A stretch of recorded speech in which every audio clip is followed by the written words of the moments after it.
Good evening and welcome everybody. This is Obi-Wan Pez for N-Simplex Pachinko. I had absolutely no idea that this was going to show up behind me. That's kind of cool.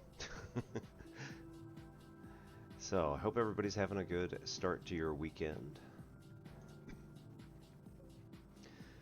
I know for a lot of my students it's a much needed break, even if it is short.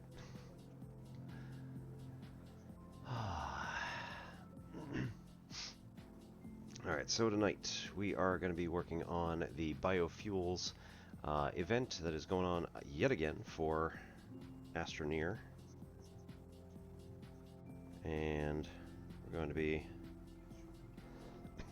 trying to see if we can finish it up today. Superbrain, how's it going?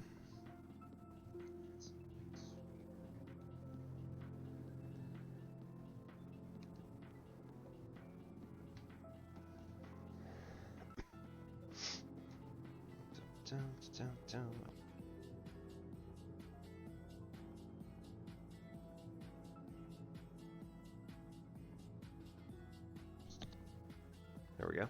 Alright. Apparently that was a little too much for the device to handle. Very strange. Alright, so.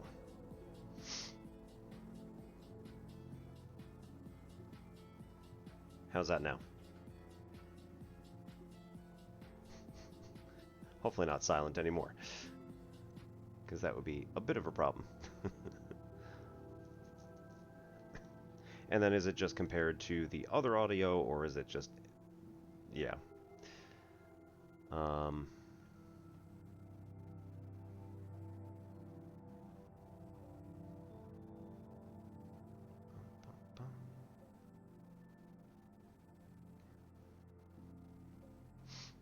Is that any better?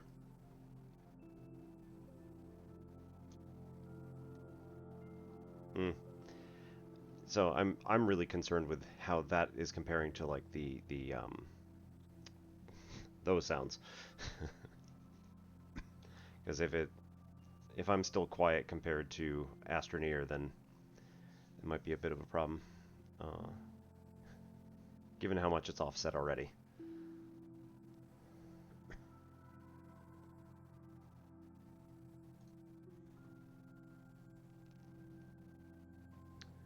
Let's see.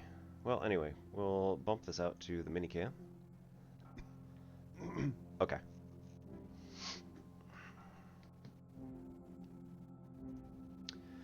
Alright, so tonight we're going to be trying to work out how to get the Cauldranga hopefully automated so we can get the biofuel just in here, fill up one entire canister, and then send it off. As it stands right now, we've got 2 of the Sturdy Squash samples. We've got a bunch of the Sturdy Squash growing over here, so that's good. And we have a bunch of the harmless flora. Spew flower? Yeah, spew flower that are over here. That'll get us some whatever these are. Mutant elegant spew flower seeds. Alright, so let's see how this goes. We've got some graphite, which I need to put off to the side here. And I was trying to do something with all this. I totally did not have any amount of time this week to actually set up the things I was going to set up and try to get more auto arms and a couple more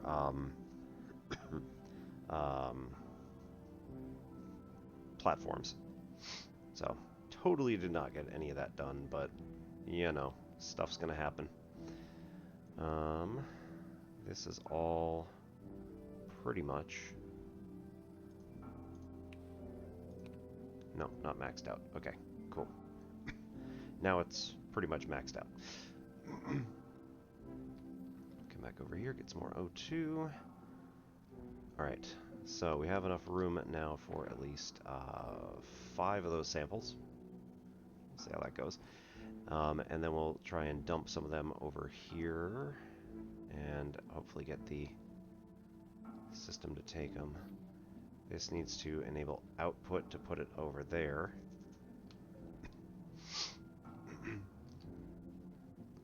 Okay, so let's take the button.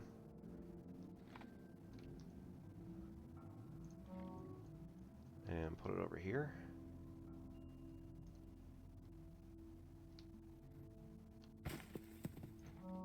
Woohoo! Alright, so then we take all these sturdy squash seeds and we plant them.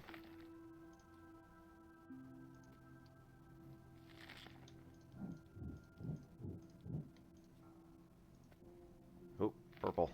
Nice. If I remember, purple is a bit rarer.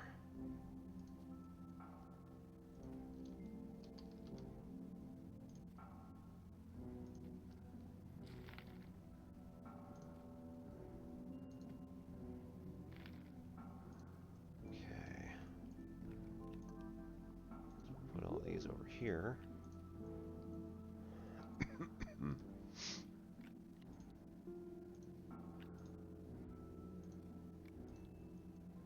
Get them all off the ground before they pop.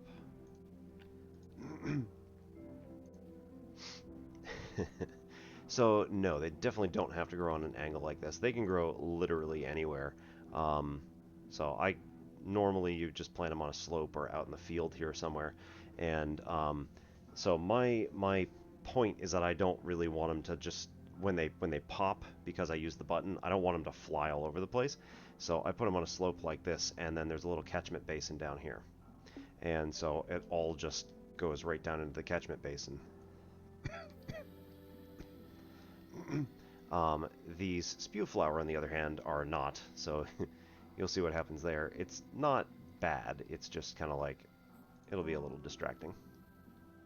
You have to go hunt some of them down. We'll put that there, and then we'll pop that when we're ready. Throw these over.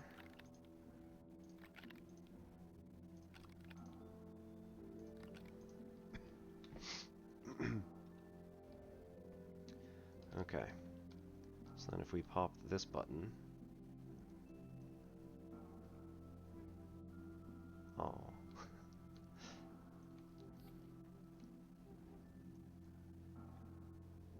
that's too bad. Alright, we'll just pop this one, and then see if we can get the button from here. Really? Oh, come on, man. Anyway, we'll throw these down over here. One there. And not what I wanted to grab. And one over there. And we will... And that is not what I wanted. We'll grab that.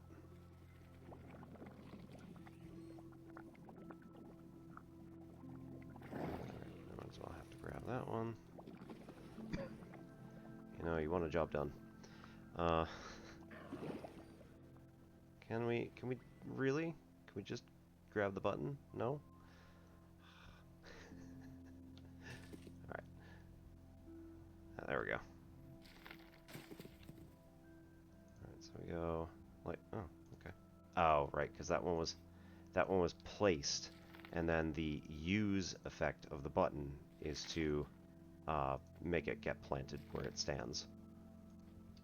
So we plant all these back. We're going to do basically the same number we had from before, more or less. Actually, you know what? We'll just plant all of them right now, and we'll get more back in a minute. Almost.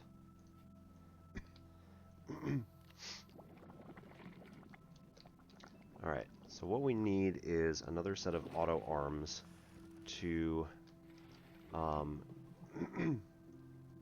have those seeds, which are going to be like grabbed and then put over here somewhere onto another platform.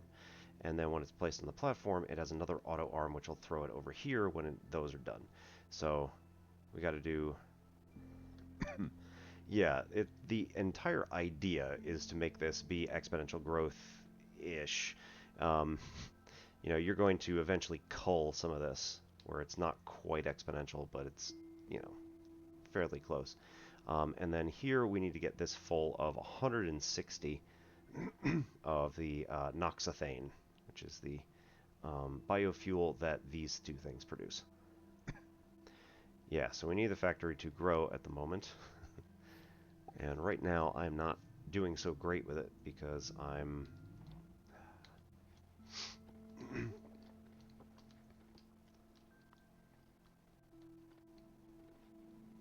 I'm short some of my supplies.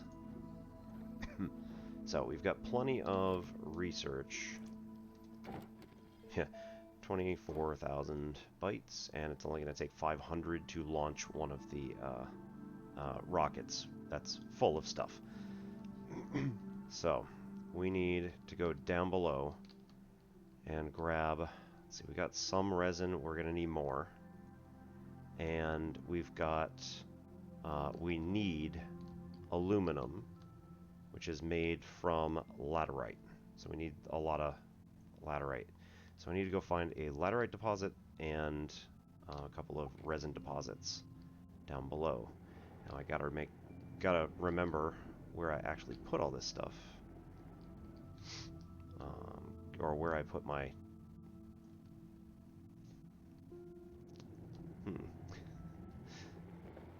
I don't think I'm gonna remember. I didn't actually put a beacon down, did I? Well, alright. So we'll go like this. We will drive this way until we find a valley. And then when we find a valley, put the compass out. Yeah, so we're going west. When we find a valley, hopefully it's the one that has my gigantic hole in it. And, oh, there we go. No, okay. Worth a shot. And if it's not, figure something out. Like, I really don't even know where I put it. It might just be worthwhile to just make another one that's closer to base.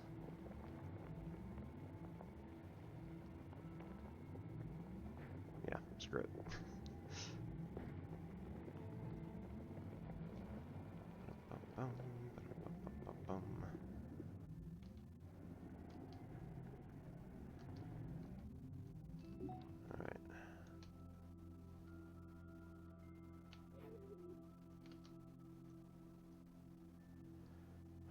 Bunch of these research samples. I think I'm done with the task here. Yeah, okay. So we don't have any more missions to do with that specifically. And then what I'm going to do now is I have my so I have my tool set up with a drill module and a wide mod, and I have right now 2 RTGs on here. So this should, in theory, allow me to dig very quickly and at a maybe not so steep angle. Oh, that's not going to be good. Alright. So an angle that maybe we can actually get up. Okay. So go like this. Use the flatten tool.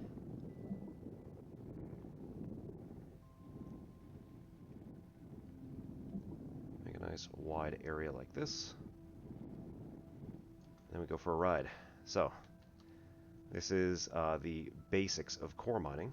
I'm going to run forward until I start sliding, at which point I activate the terrain tool and in flatten mode and basically just surf. So hopefully this works. I do have to slightly slow down because otherwise I'll outrun it. Ah.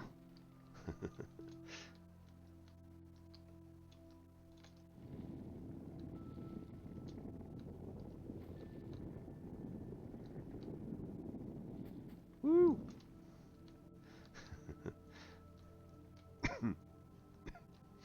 Alright, so now we go back up to the top. And we're going to widen this.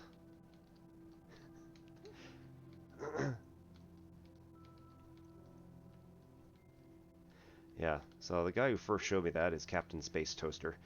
He was originally a speedrunner for Astroneer, and has since just been doing variety type games. But um, yeah, that used to be a like the fastest strategy for getting down to the center of a planet was core sliding. So you'd hop onto a hop onto a ramp like this, and then just start basically, like I said, surfing your way down to the center of the planet. And if I weren't so concerned with trying to get the truck down here, I would probably just, keep going down to the second layer caverns or something like that with just me. The only problem is, of course, then you need O2, and I like having my O2 to be very portable. So when I do portable oxygen, I, generally speaking, bring a truck. Just kind of the way I do things. May not be the most efficient method or whatever, but,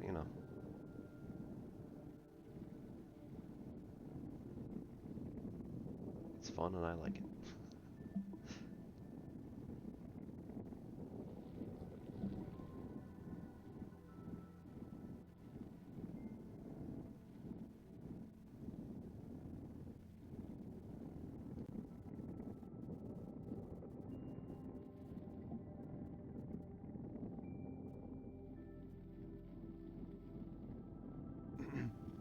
And above pretty much all else, Astroneer is a very relaxing, vibey type game where you just kind of have some fun. Generally speaking, I like to play it with a couple of friends of mine. I don't think I have ever... No, I've never had him on stream, so I'm not going to out him.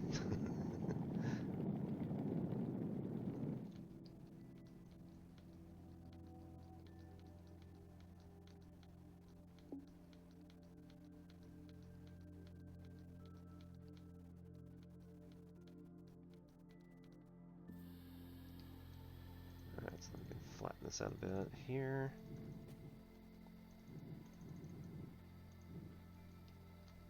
And we go for a drive. Oh. Low bridge, apparently. Alright.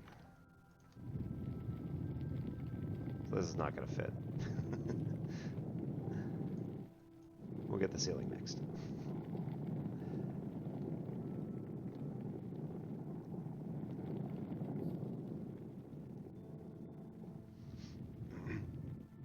So when we started, he was actually the one who got me into playing this.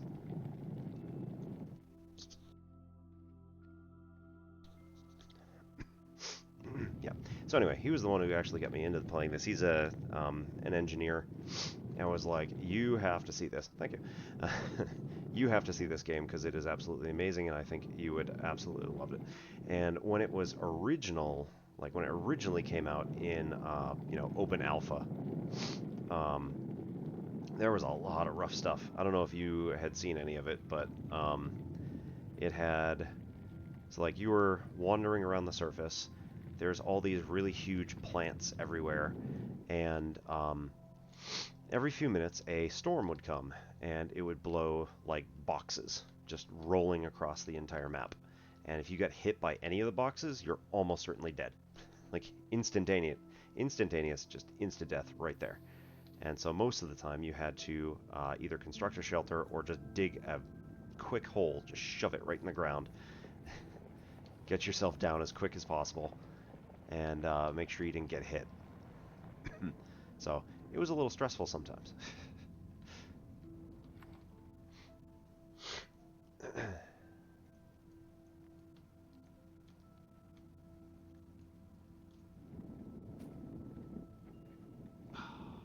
Really?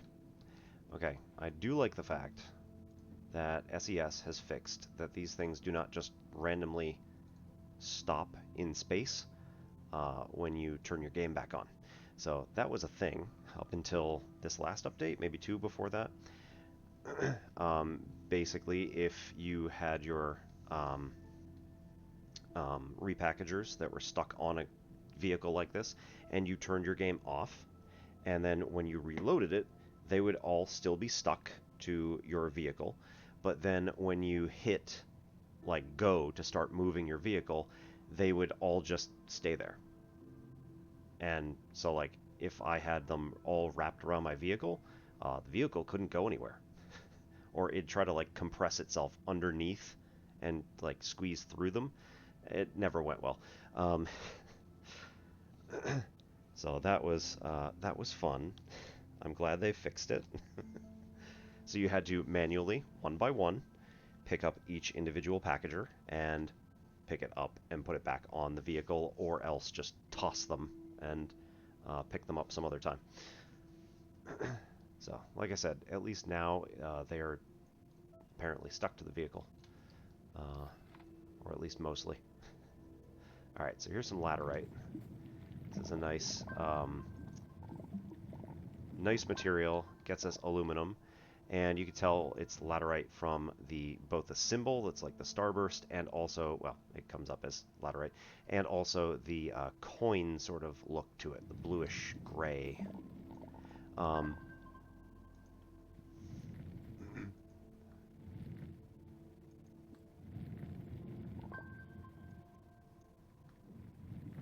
Finding adequate sadness.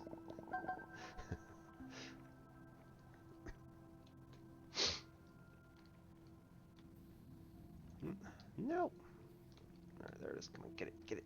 Oh, uh-oh. Oh no. Oh, gone forever. All right. So the nice thing about this setup that I have is that these silos are just perfectly placed to dump all of this stuff on. So again, I only have 5 slots. I could probably remove the RTGs at least for a moment, because I don't need them, at least that much. The O2 and those things, yeah. And then just start filling up these things. And actually, right, I only need 1 soil at the moment. So the soil canisters allow you to dig, and there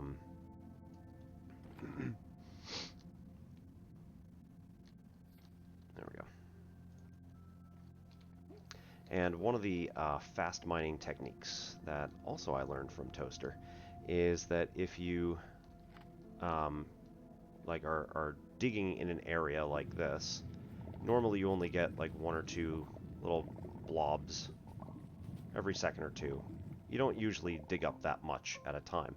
However, if you dig and you tap the terrain tool that throws more, here, it grows an area like this, so it throws some of your soil down. If you just tap that real quick, then any of the ore that is in the immediate vicinity gets automatically picked up. And that is a fast mining exploit, so it's most definitely an exploit. But it definitely works if you're trying to speedrun this. So we can get a whole bunch of quartz really quickly. You notice that I almost ran out of power there. That's one of the reasons that we usually keep an RTG on. So I'm gonna just toss this down at the moment, because we don't actually need quartz. That was mostly just for demonstration purposes. And we'll get some more laterite from up top.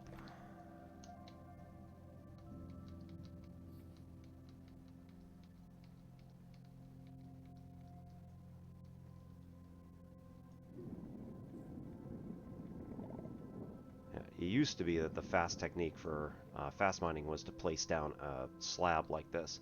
And whenever you're on an area like this, you could hold control to do a flat terrain area and then go like that, and you would pick up everything along that surface and slightly under it and slightly above it. So it worked really nicely. But then somebody figured out that even if you just see the symbol, you can tap Alt, and oftentimes it pulls whatever's around you just immediately, like that. So you can get 7 or 8 of these deposits all at once instead of, you know, all on the straight line, they're basically within a sphere. Oh, I see. Yeah, you kind of get used to it. So I'm creating all of the gray terrain, and then oh, the the stuff that's around is just naturally like all of these different colors. Um, So the stone here goes from this orange to this yellow. Those are actually identical to each other. There's no difference. It's just a matter of like having some texture to break up the monotony if this was all one color. Um, I think it would be really cool if they did like a gradient sort of thing instead of necessarily like so stark going from one to the next. But, you know, it's not a criticism or anything. Um,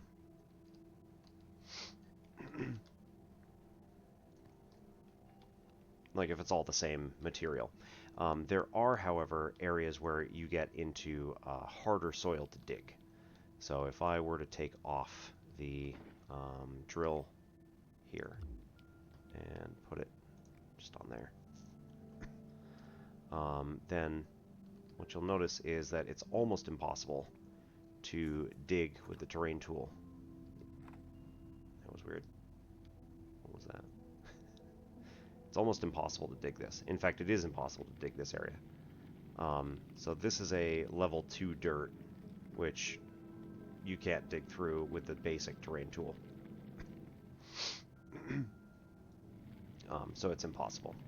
Atrox is a difficult planet to get through because you need to have the at least level 1 drill. If you have a level 1 drill on this, it will dig super slow.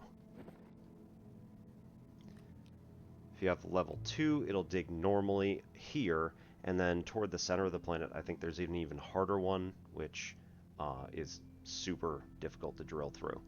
And you have to have, I mean, you pretty much have to have, this is a basically diamond fitting diamond drill to get through everything. You need diamond to make it, so. Technical achievement in and of itself, yeah. If you watch the documentary on this that NoClip did,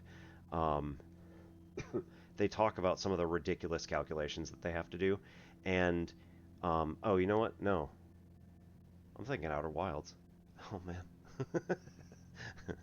All right, well, the calculations you have to do in this game are pretty hard too. I got them mixed up. All right.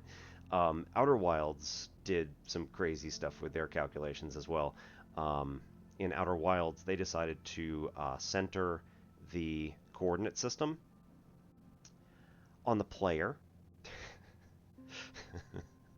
and it's dynamic. So,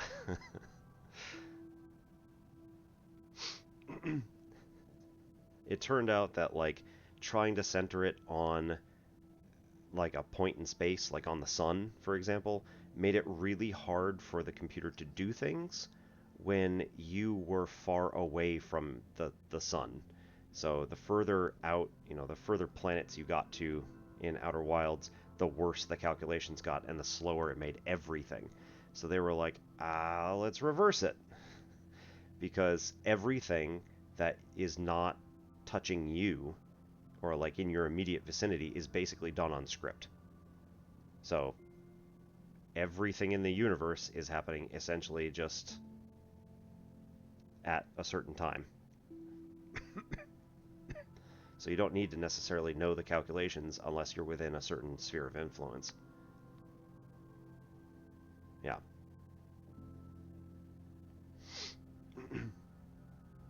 I don't know a huge amount about the programming that would be involved, especially with something that, or, you know, this complicated.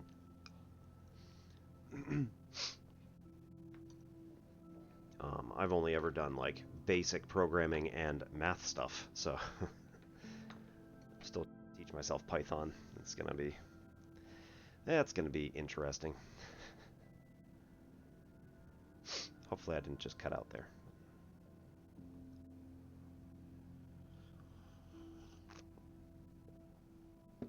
Equalizer looked okay. Anyway. So, we are... I think we're starting to run out of space, but we're doing okay.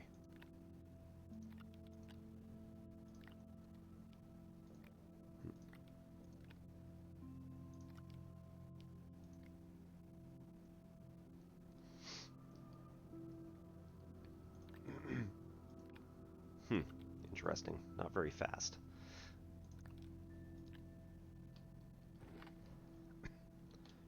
What is it about Python that slows it down? Is it just, like, because it's not assembly, or is it, like, even slower than many other programming languages?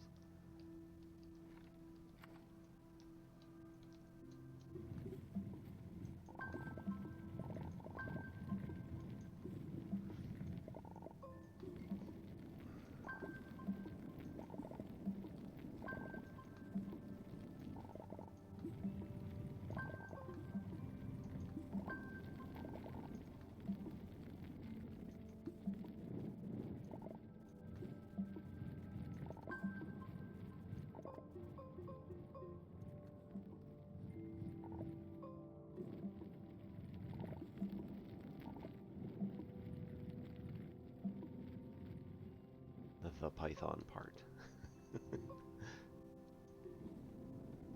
It's probably as descriptive as I need it to be, but at the same time.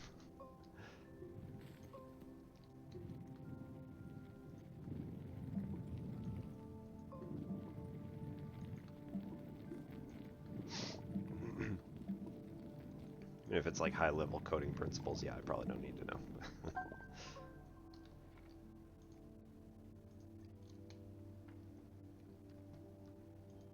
Oh, lost it.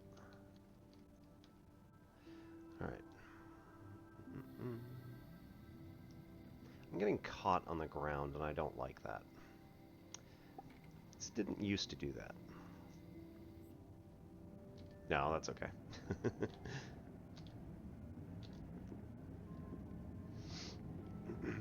Okay.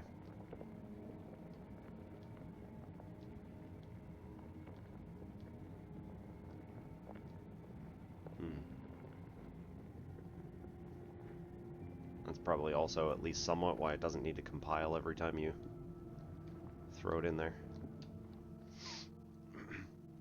Not that I know what I'm talking about, but you know. Alright, so if we toss this out and put on the smelter, which... Good question, where'd I put it? Uh-oh.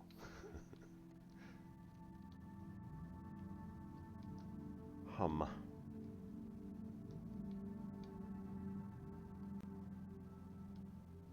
Ah, there we go.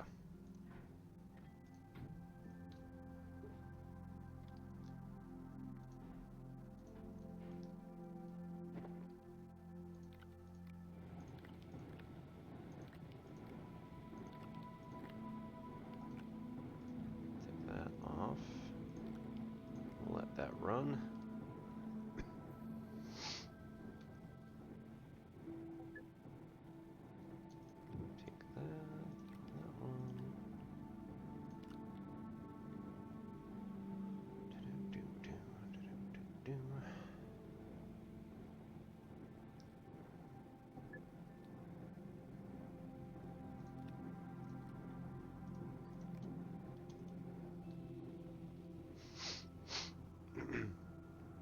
Yeah, I mean, that's, I guess, sort of my point, although I don't know how it actually works or anything, but, yeah, I was trying to think, like, yes, it's, I've always had an interpreter working on it, so it basically is an instant compile and run at the same time, so it's a little bit like some of the JavaScript stuff I've done in like Khan Academy or whatever. It just has it automatically over on the side. Or no, I do have to run it, that's right.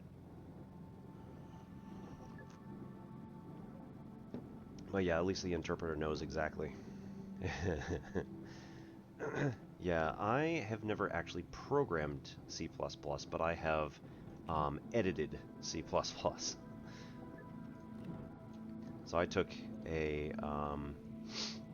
I took a piece of code that was for a class. It was for differential or partial differential equations. I took a C++ code that made a self-organizing Cahonin map of RGB colors. So it would accept inputs in a vector space and then output a color vector with R, G, and B being your three variables. So something that's pure red ended up, well, I was doing predator, prey, and scavenger modeling. And so I used my neural network knowledge because I had just taken that class and said, okay, I'm gonna change this Cahonin map to like output the predator, prey, and scavenger model. And it worked moderately well. So like a pure red was pure predators, but then the predators are going to start dying off because there's no prey in the area. So then the scavengers will start moving in because the predators are dying, and they start eating them. And then, yeah, it was a really interesting thing because at some point, like I changed some of the parameters, and they ended up like basically making just a large cycle around the entire map. And it was just like, the prey would show up somewhere where there's a low predator count, and then they would start multiplying, and then the predators would start moving in from nearby areas, and then they would start a bloom, and then the scavengers would kind of move in at the same time as the predators because there's death in the air. And then it was just this interesting like cycling of colors. So a lot of people were like, wow, that's really cool. I'm like, I mean, I don't know, it's kind of it's pretty nice. I didn't necessarily, like I didn't make the Cahonin map, but like I just input some differential equation parameters and like, all right, there you go. But I guess it was impressive enough.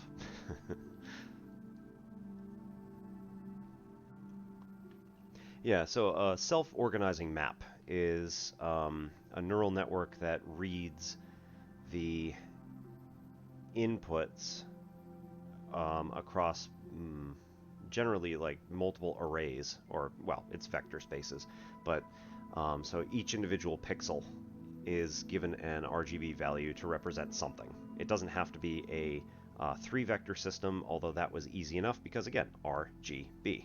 So that's pretty nice. But oh, you know what? Let me throw in my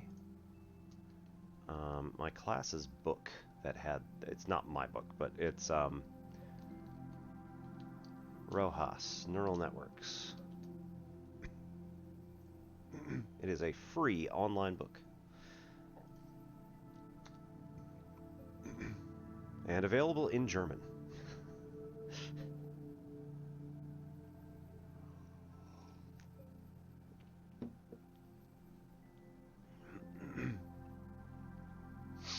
Yeah, so chapter 15 is Cahonin networks, with self-organization being 15.1. So the introduction there, and the rest of the neural network is across the entire, or the rest of the neural network information is across the entire thing. So there's got to be a German edition of this.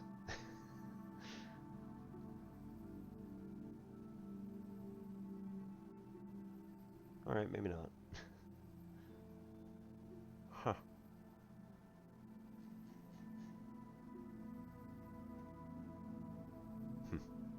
Oh, well. At any rate.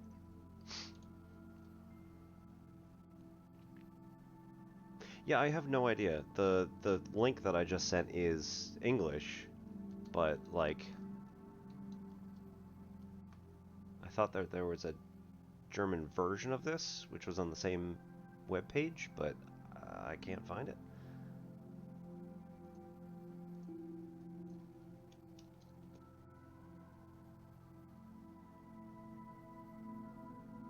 Raul Rojas, email. Yeah.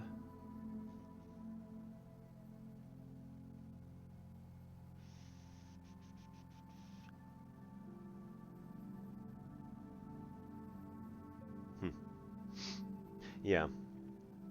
And also, if you delete the neural from that link and just leave it as /Rojas, it returns you eventually to his actual page, which may also, at least some of it is in German. So, if you prefer, it seems like, at the very least, some of that might be there. I doubtful, but like I don't know him. I don't think that I have ever seen him on Number File. I feel like I would have noticed because I did my masters in. I ended my masters in 2010, and I don't remember seeing Number File before what, like 2013, something like that, 2014. So I feel like I would have noticed if they said Raul Rojas. I probably would have been like, wait a minute, I know that guy. Maybe they should do one with him. Go tap Brady on the shoulder someday. Just be like, yo, get this guy. I'm sure he'd listen to me. Random mathematician slash gamer.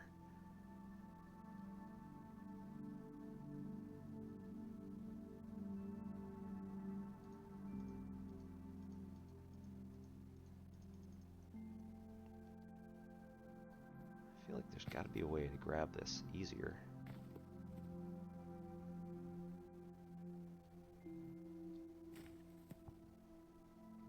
Oh, come on. Just click the button.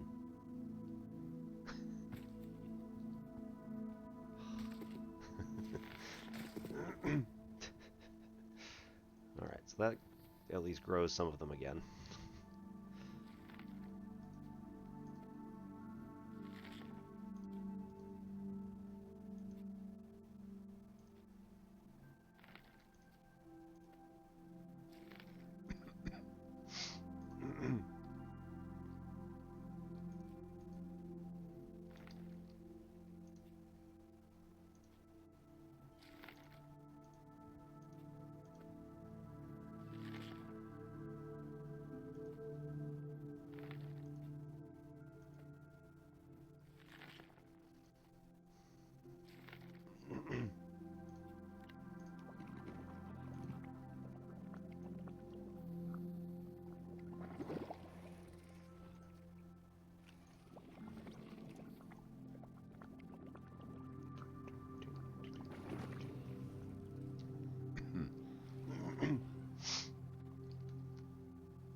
So, yeah, right, there's a lot more over there.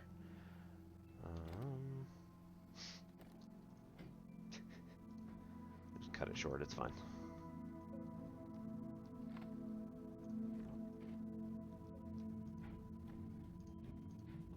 Ah.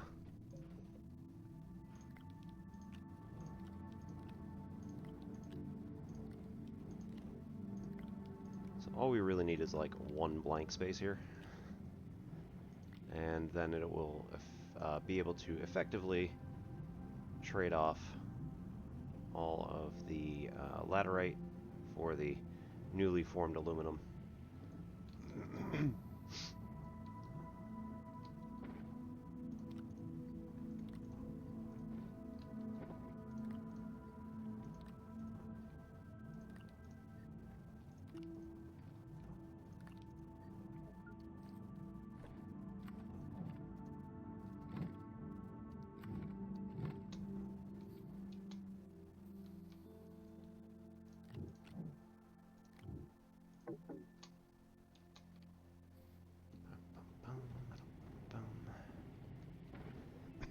That was silly. I could have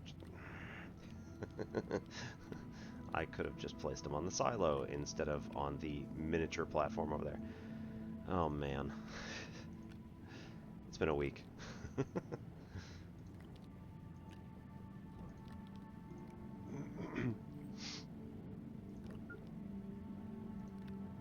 It's all logistics, it's fine.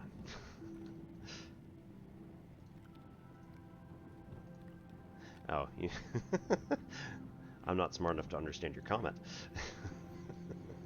Oh my god. Like I said, it's been a week. Yeah, no, the neural network stuff is pretty difficult. The neural network stuff is pretty difficult, I will give you that. A lot of it boils down to like being able to understand the calculus that exists behind it, but it's not. If you really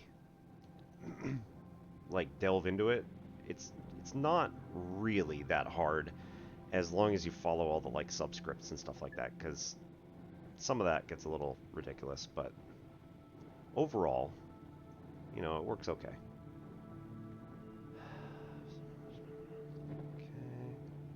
Okay. Let's just move all the aluminum over here.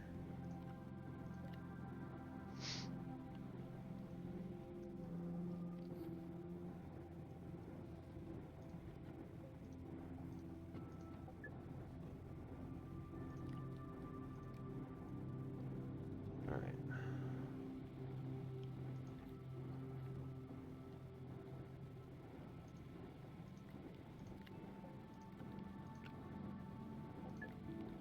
All right, we are generating a huge amount of power now. Alright, and then we want to go over to the printer. Cool. That barely cut anything off of our power generation. Alright, and then we need arms, which were probably on the other one, weren't they? The small one. Yep. Alright, I need graphite and aluminum. So I got 3 arms worth over here, and we'll just take 3 arms worth over there. Repeat and go. So this is going to generate 3 of them immediately.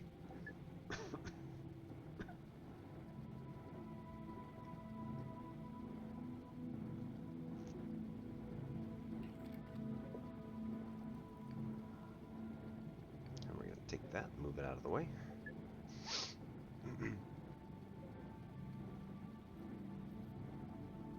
Yeah, and that's the other thing, is that like the that book is actually so timeless. It's somewhat ridiculous, right? That book is so timeless that we were still using it in 2008, 2009, and I don't really see anything like... There's nothing wrong with it now. Like, there are some more efficient methods that you can do and random stuff like that, but it's not like a huge amount of it has... The fundamentals have not changed that much. Computing power. So, like, they knew about how to do it. They could do some of it on, you know, rudimentary computers, but it wasn't until they, like, were able to get high-level computing power that, like, a lot of this stuff then was tested quickly. I mean, they were doing some of this as far back as punch cards, but you know, you wouldn't want to do any real neural network heavy lifting with punch cards. That's just no.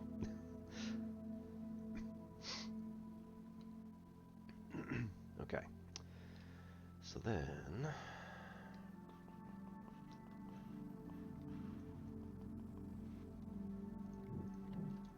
all right, let's see if we can build. Let's see, I want one to pick up stuff here and throw it on a big platform, so I need a lot more resin. And then I need the auto arm there to pick those up and throw them on the cauldronja. So I need... Well, I could do with one big one. Yeah, I think I can do this with one big one. So I need like one more resin, which is really sad. That'll at least take care of 2 of them.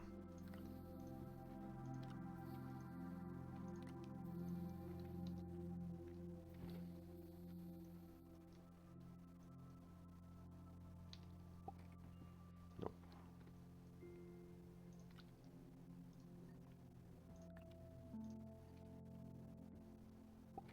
Alright, now resin should be able to be found just about anywhere, and any old schlub should be able to find it.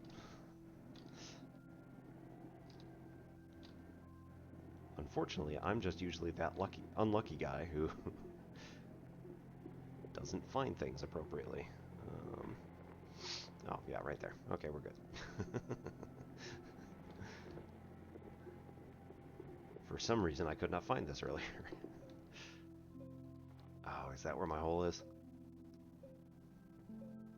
Maybe. Huh. Anyway.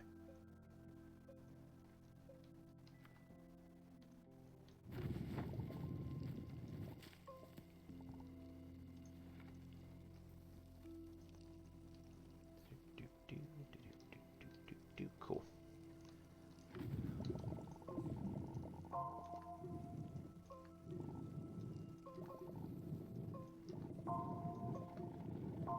Two. And one more.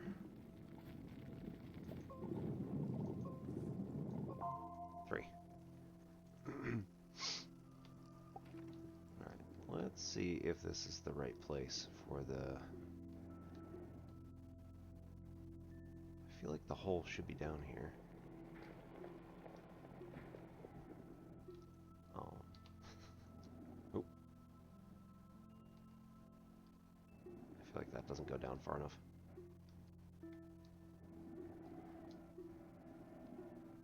And also, I'm wondering if the hole that I actually dug is very far away.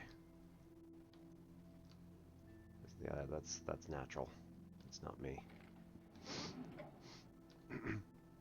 Uh-oh. Oh no. Oh no. Oh, we're out of power. Alright, so now we go like this. You need to take that.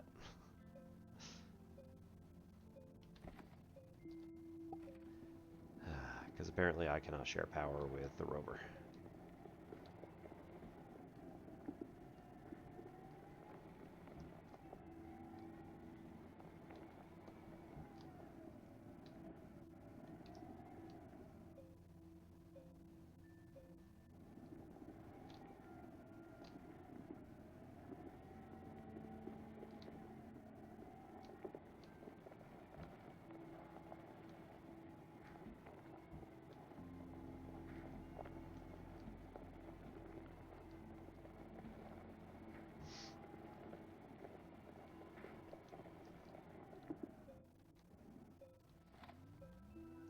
This is another one of these very convenient boxes, because we can just plug this in and then it charges the capacitor.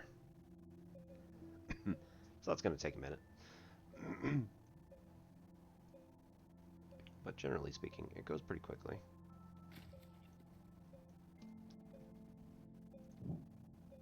Take those.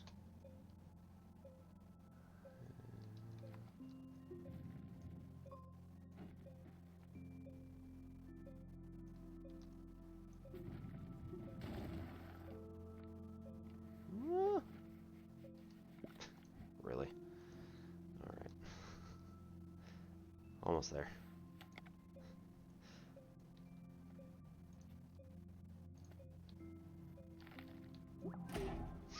Alright. There's that one. Research item, okay. Generally, the research items around here are not super great, but they're worth something at least. They will get you research points, but they take a really super long time to actually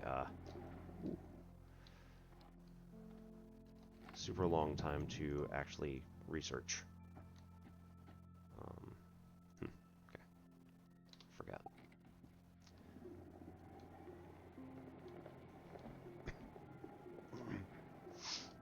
I see.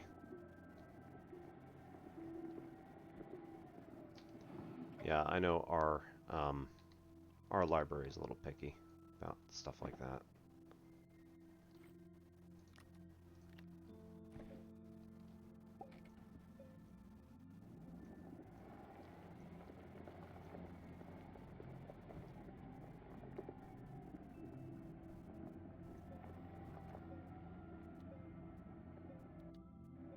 Technically, I don't have the rights to access these things while I'm off campus. Although these days, as long as you log in through the library site, you're good. I don't really care where I actually am. Just as long as I have the right credentials.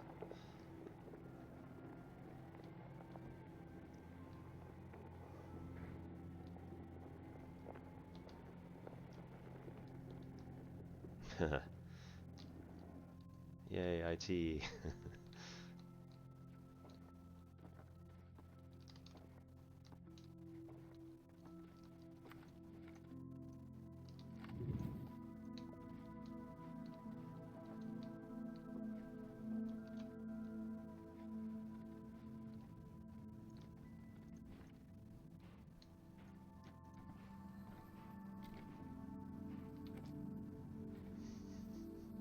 Another 3,000. Yeah, almost 3,500 bytes for that, and it's going to take 13 minutes. Oh, man. Okay, so now we have this stuff. We can make a large platform B out of it. And we're still overpowered. Let's see, where the need is covered by the bottom half, and then if you can get your power into the top half, it can either start accelerating the other stuff that's here, or if it doesn't accelerate it, it can at least, like, I don't remember what else there is. There's something else where, like, if you're overpower, it's good.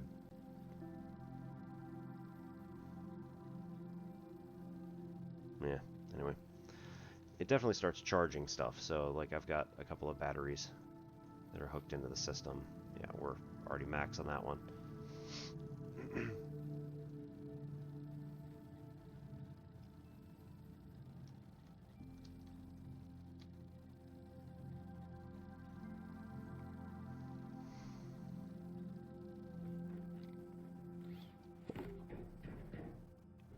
Yoink.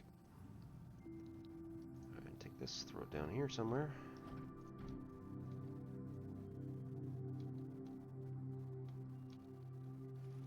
Alright, so if I place this... Oh. Really? If I place this over here... No, what are you doing? What are you... It's putting him in my backpack. Alright, seriously, game.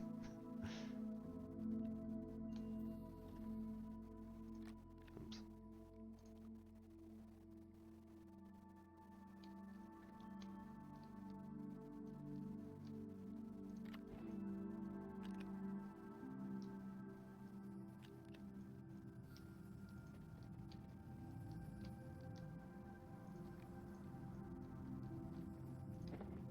Nope.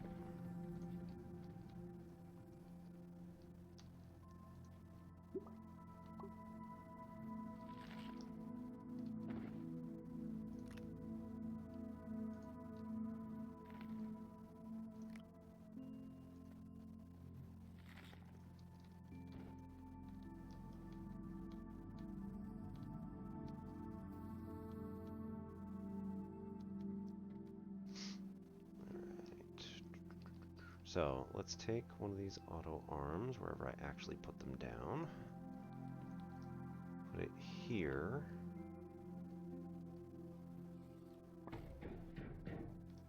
Now this needs to grab things from... other way around. No, that's right. Yeah. That's going to grab things from here and put them into the cauldron.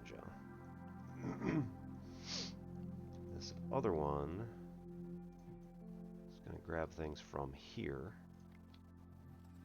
Turn on. No, that's the other way around. And then put them into these spaces, I hope. Alright, let's see how this goes.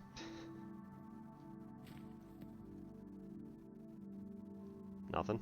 Really?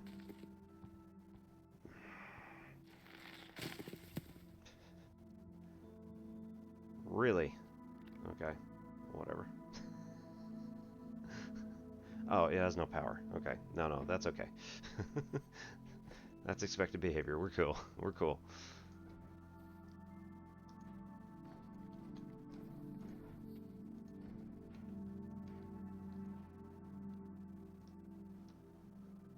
Alright. What do I need? I guess just RGG.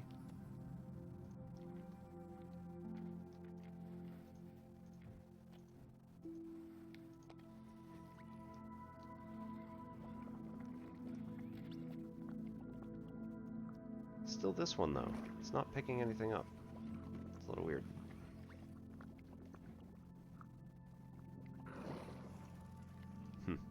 Alright, fine.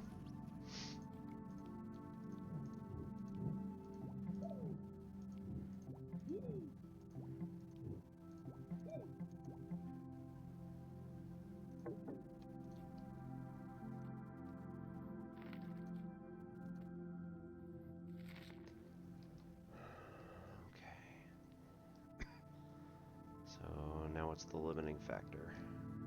What's this? Oh, that's got a button. Certainly not going to help it. Alright, so then this guy can just go away because he's not doing anything useful.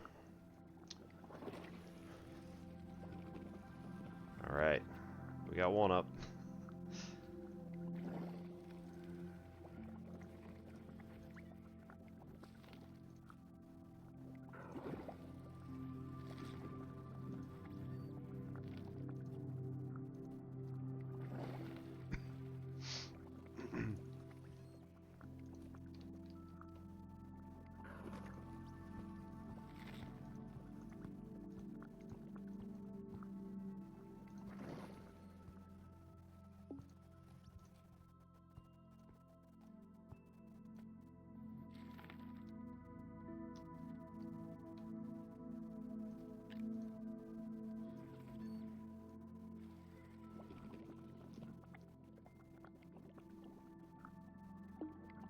Cool.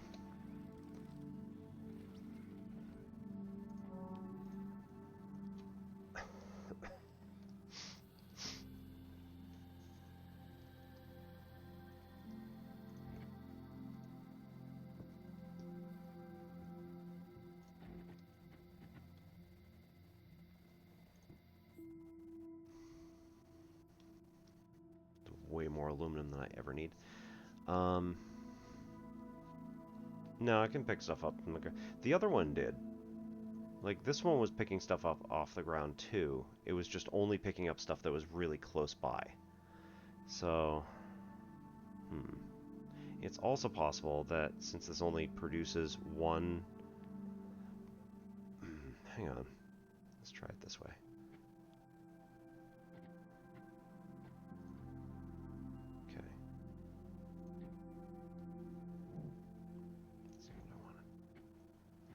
Why doesn't this thing read my mind like I want it to?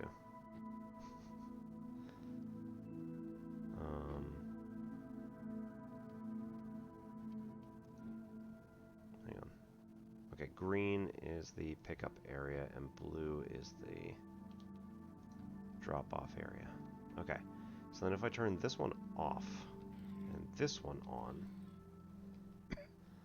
I'm wondering if the next time I do this, it'll spend its unit of energy on that one rather than the close one. I don't know, maybe. Let's see. Let's see how it goes. Nope. Okay, no.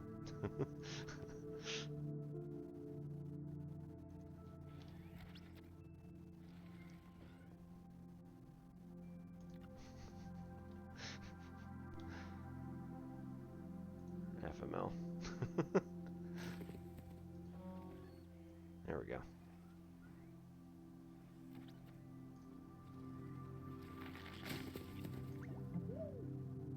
Okay, now give me that. I'll turn that on. Okay, so it doesn't need 2, at least not immediately.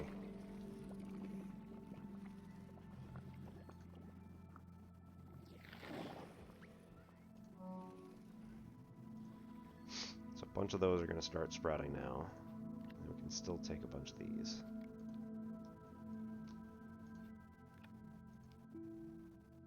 That's weird. Just placed one on this? I feel like that shouldn't be a thing. Well, maybe it knows what it's doing. Alright, and then we have, this one now has disabled output, so I need to take these. And if we plant...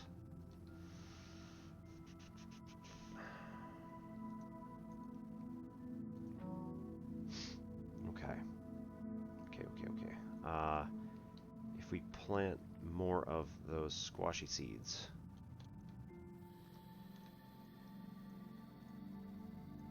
it should be able to... if I do it right... should be able to plant more of it. I should be able to plant more of it, and then I can put them into this thing, or I can plant it immediately surrounding here and just have them throw it onto here. I don't think it's going to matter either way. All right, so we're going to plant directly onto there now. This is not helping.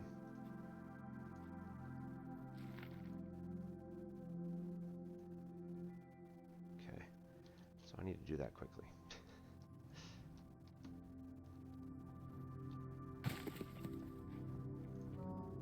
Hey, Astroneer. Right, so that's the purple one. Nope. Why?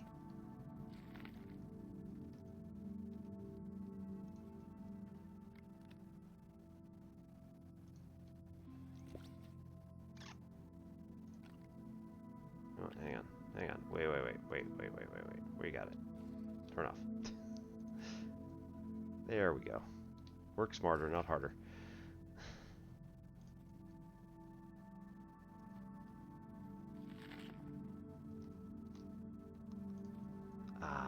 I think, that's a filter, isn't it?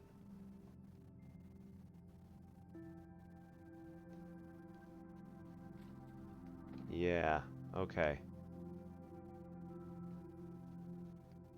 I think that's a filter. So now it's only going to take that and not these. Let's try it. Ha! Nice. Okay. I got it now.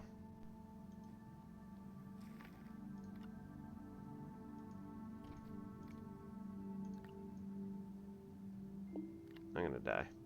Hang on. Come on.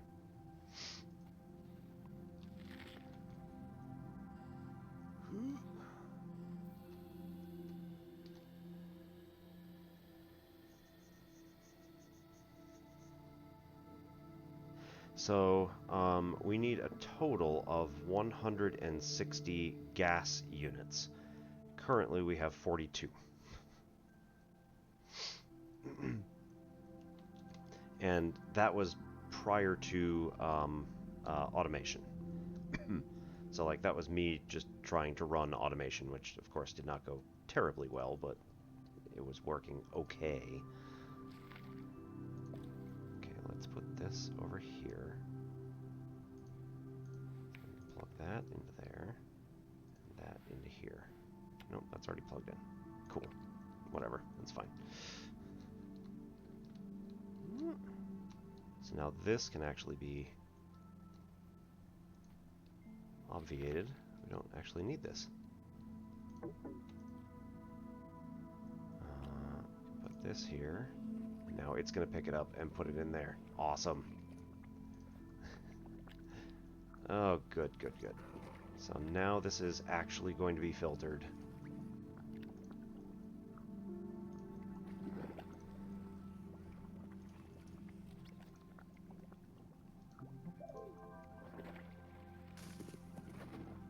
Uh-oh. We're just... Oh, no. That is much shorter than 10 minutes, guys.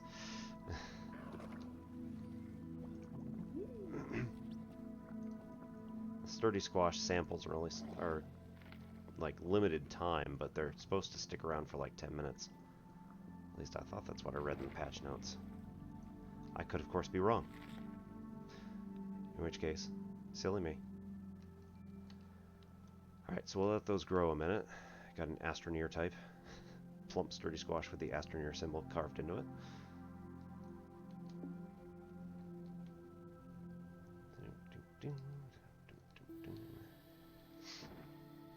Alright, so then we'll go like this. Can we just toss it? Nah, it's not going to get picked up. Worth a shot.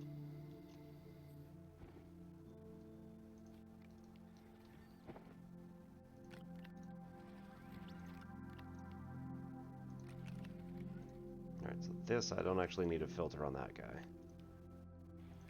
So this is perfectly fine.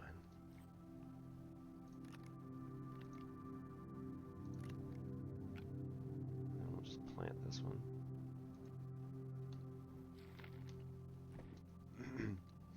Alright, so limiting factor, again, we're back on to, we need more sturdy squash samples.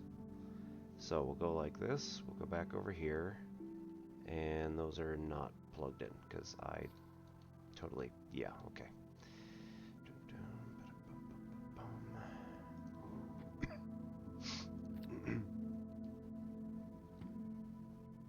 Alright, so disable output for the moment, and we can get our third one, right, because we made another? Yes. Awesome. Okay, so we'll take this one and put it on the other end and have it feed into... I hope this will work. We'll have this feed into... Wait, which way does it go? Green is accept.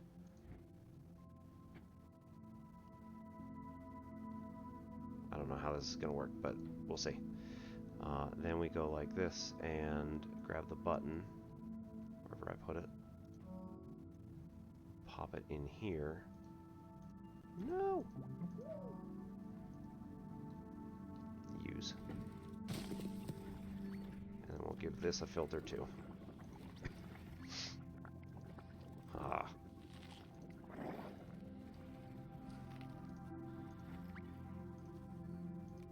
Oop. What's going on? What's going on? We're full. Why are we full? Oh. Gotta put the toxethane on that, or noxethane on that one. So it's only gonna filter that stuff. Okay. We're better.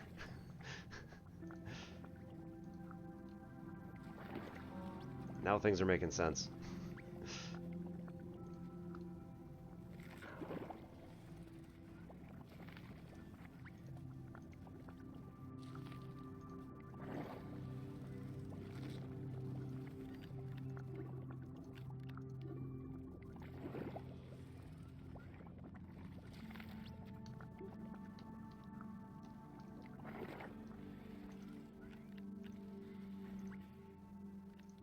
Start just tossing these up here. Oops.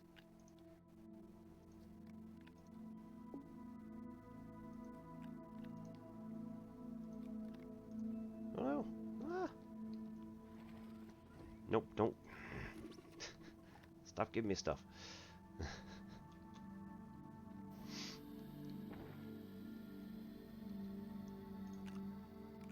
It's just trying to be helpful.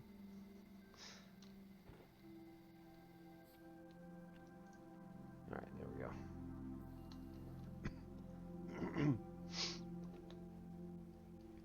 Okay. So now we need more of these guys. So we'll come back over here, grab the button, and go to the other side. I'm going to hang out right here, because... Okay, no, I do need those. Seriously? That's it. Take that. Then turn it off, of course. Alright, now you're getting these for filters. Because I can't. I just can't anymore.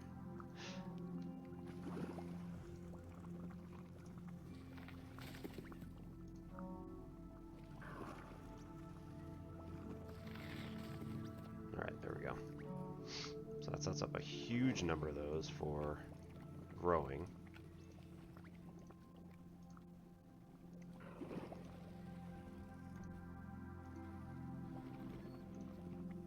Okay, not that huge. Yeah, well. The problem with the button is that it costs zinc, and there's only like 3 places you can get zinc, and this is not one of them. I could go back to the home planet and get it there, but like, eh.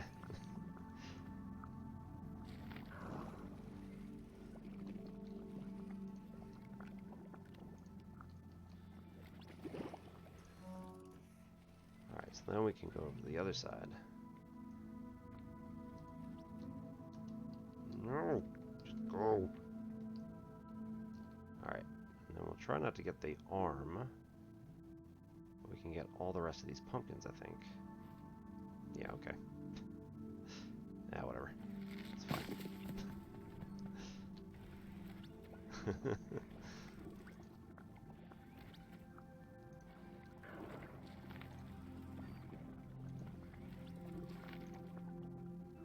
That's fine.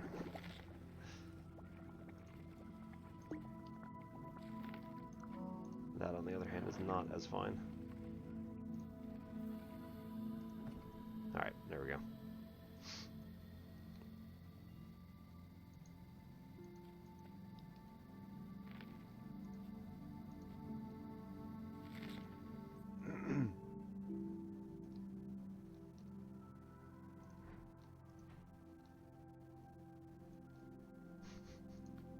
Yeah, I mean, it's a world without zinc deposits, so, like, there's probably zinc somewhere in here, but it's not worth, like, trying to get, because there's just not a sufficient amount.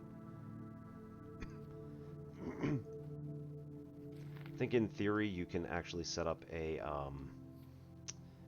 who is it?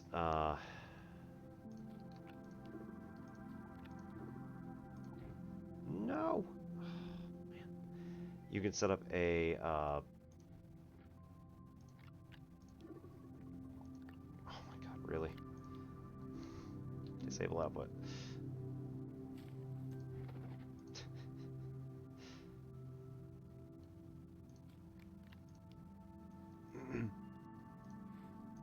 You can set up a centrifuge to take in any amount of dirt from any world, and then it still feeds out.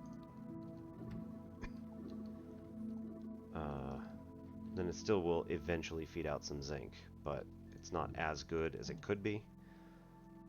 So how much is this one?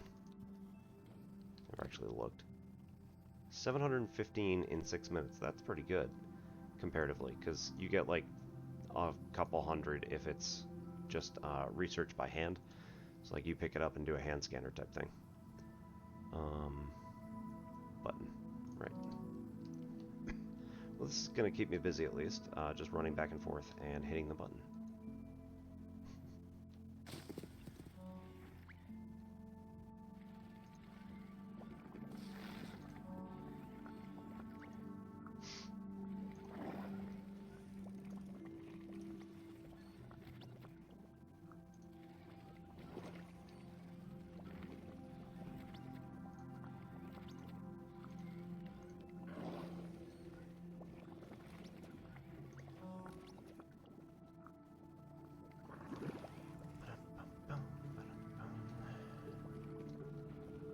And possibly cleaning up my mess.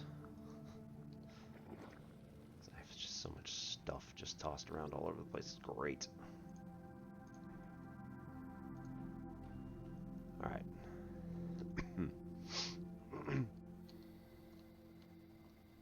this has plenty. That one's still the limiting factor? No, what's going on? What's going on? We're not full.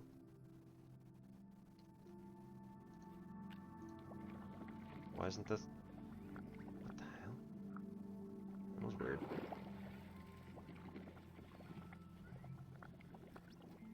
Why wasn't it picking that up? It was right there. I don't understand. Anyway. It's fine. We'll do that one too.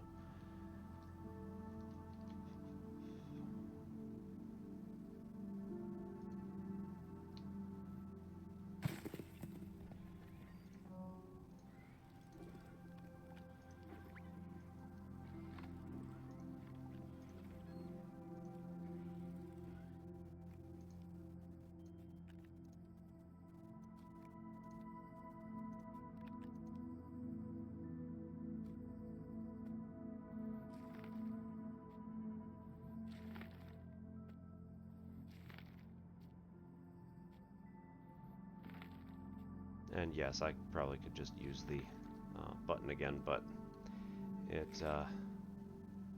doesn't always work. Because you can't always put down stuff. So like the seeds that are laying sideways don't get planted. Let's move this out of the way too.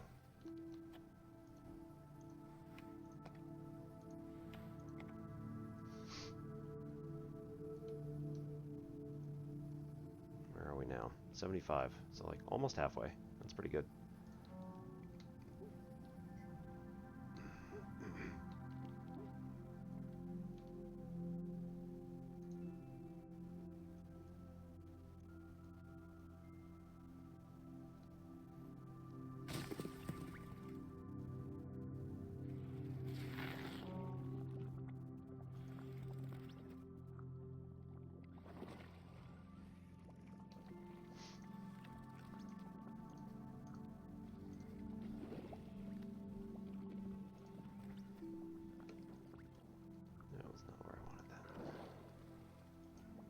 Okay, so some of these are inaccessible, and I think I popped a bunch last time because I didn't actually grab them before the time ran out, and the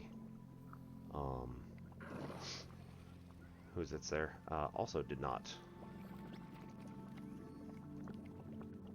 It's weird.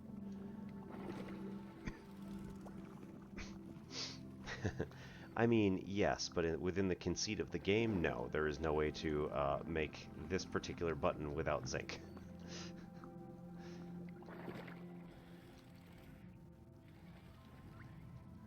Getting into the 80s here.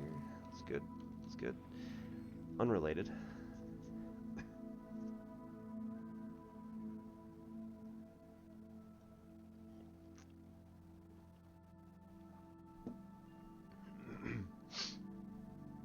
With the pad, so how do you, I guess, how do you make them?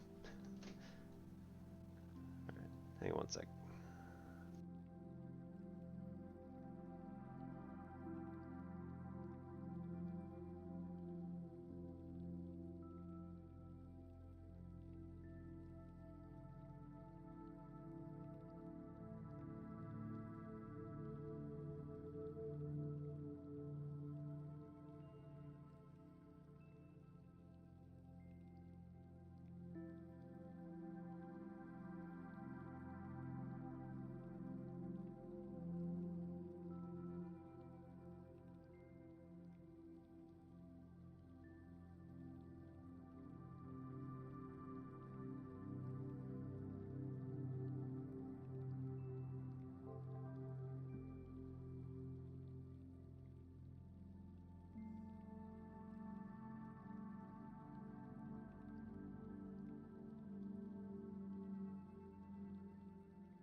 Yeah, okay. So do you have, is it like a tea bag essentially with hot chocolate on the inside. Oh, one of those. Yeah, yeah. So it has a filter, and then inside of it is the hot chocolate stuff. Yeah. Okay, I have seen those. So it's the a regular inserts for a coffee thing, but then they, yeah, we've got the same thing with our work has a Keurig.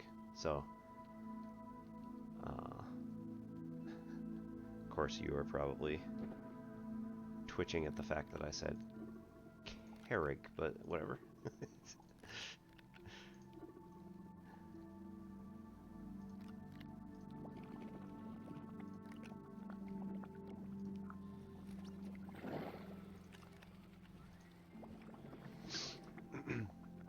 Yeah, no, I'm over here saying I shouldn't drink coffee, and then you're over at the. Well, isn't it like Korish or something like that? If you actually pronounce it correctly.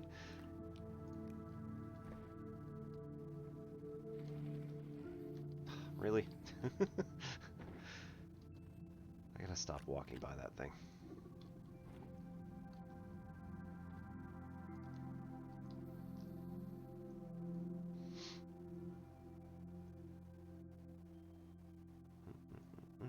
How many we got in there? Okay, 0 on that one. Alright.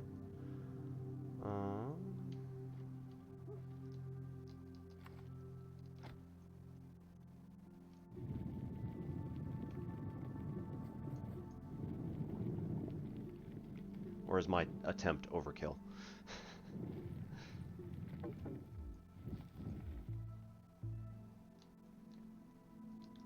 Oh. Okay, fair enough. See, I thought it was a German company. Alright, never mind.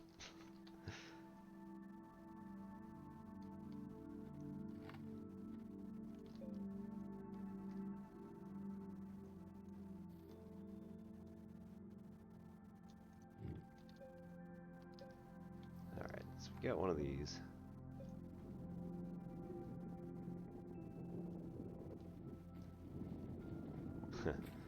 Okay, yeah, fair.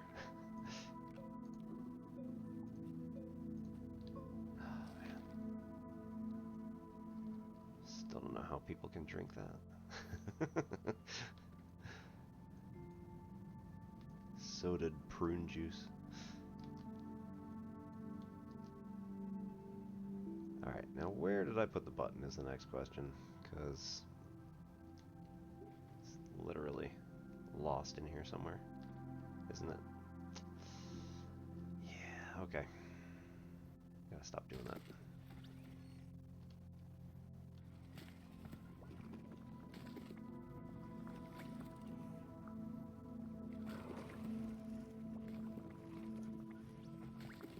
Maybe not. It did take it out. Okay. Cool, cool, cool.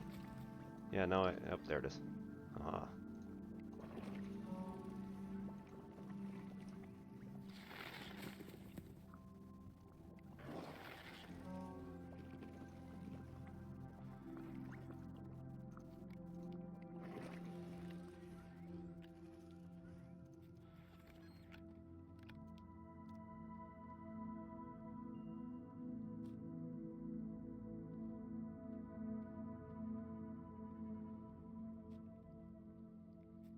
Alright.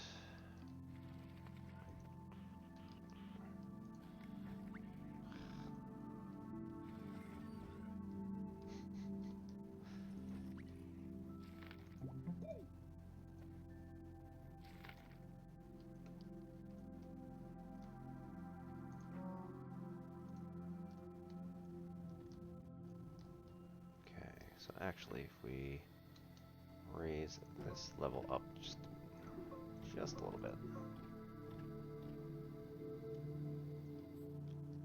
Huh.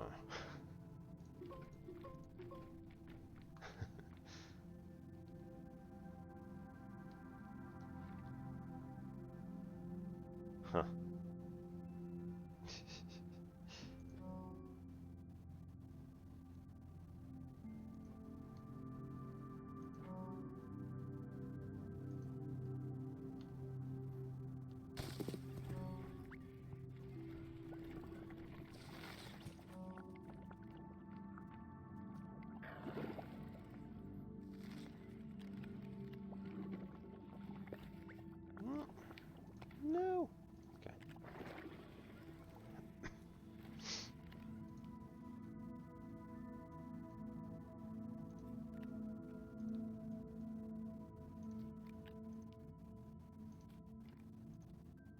Like, oh, okay. Yeah, okay. There we go. Apparently not close enough, though. That's all cool. Alright, so now we need the other ones again.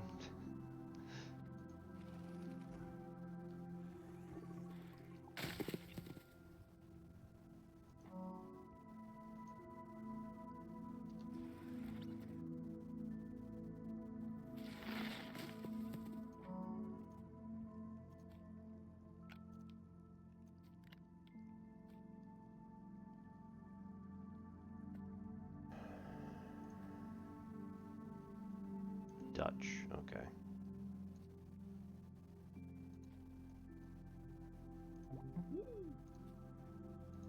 Yeah, that sounds like an American thing to do. Let's just completely steal the word from some other country and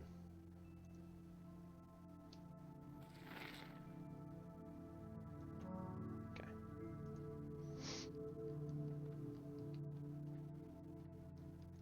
That's a little appropriation between friends, I guess.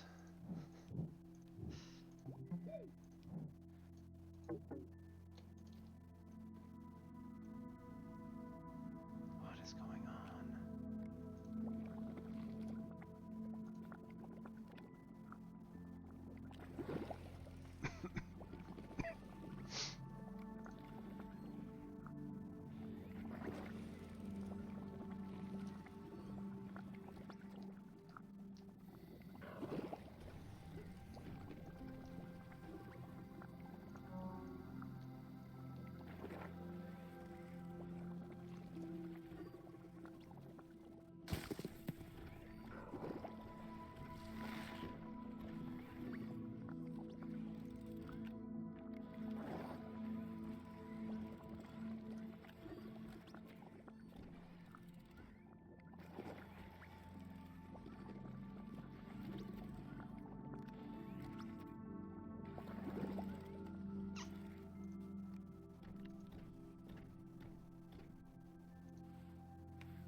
Where are we at? 104.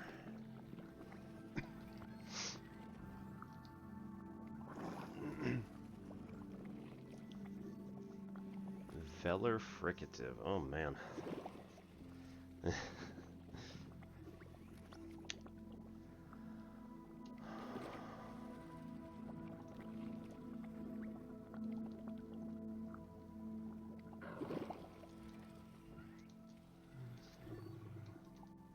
What's that one in particular?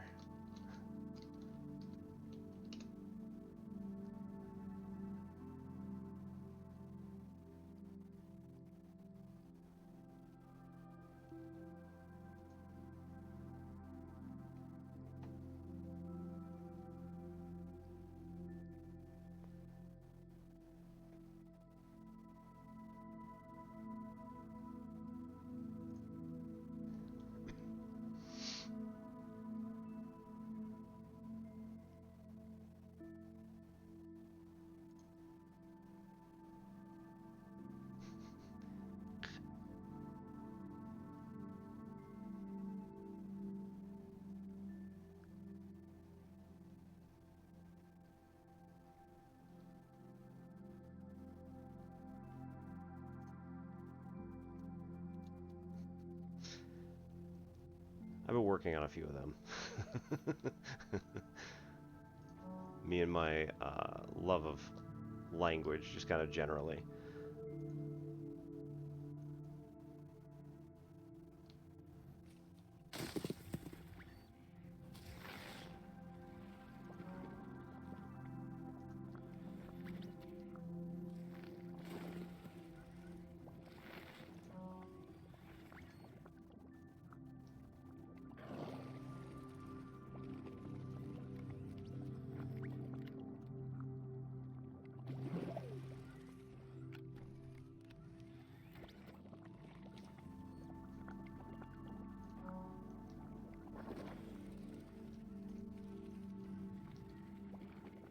So that's different and distinct than...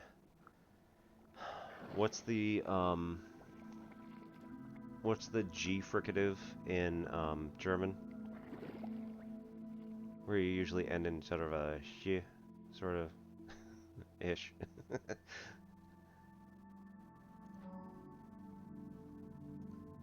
I mean, literally more like ish.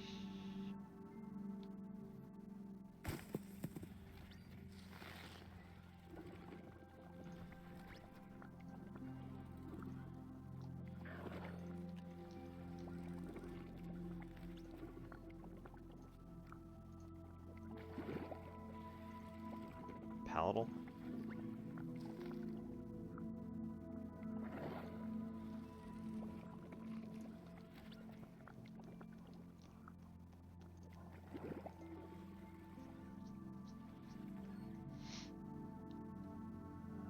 $120.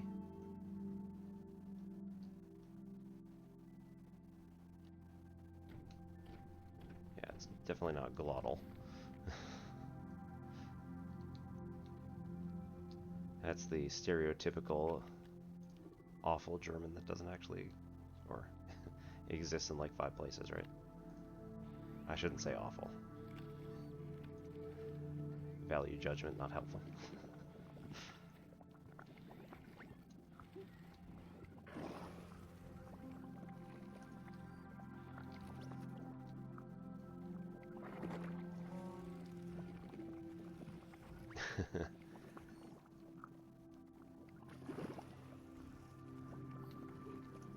Which one, the palatal?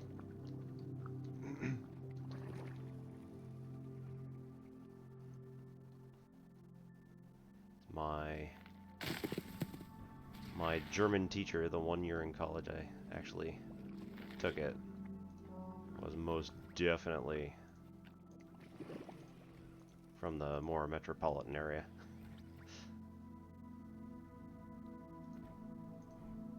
Oops. Come on. Yeah, okay, so these guys do actually multiply pretty quickly. It's the pumpkins that don't. Oh, the glottal, okay.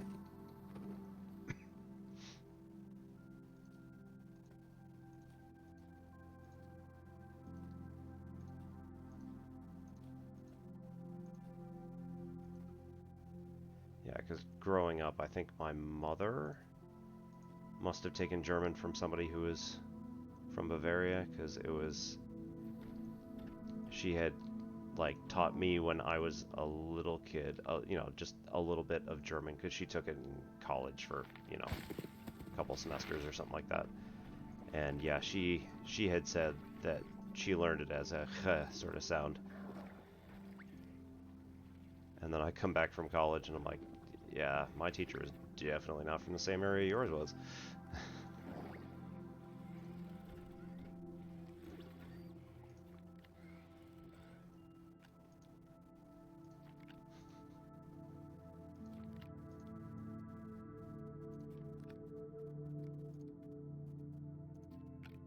I do remember a couple of students from my class also made it sound sort of like that, with a more ch sort of sound, and he was just like, oh goodness, no.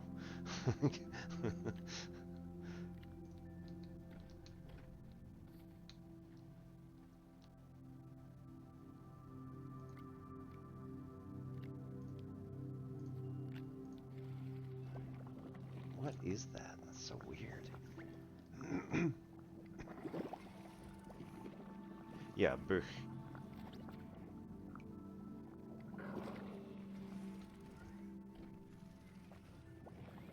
That was unintended.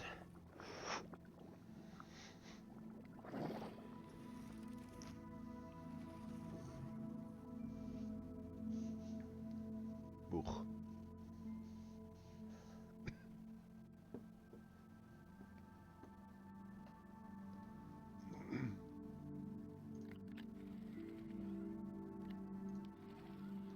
Why isn't that just going? It's so weird.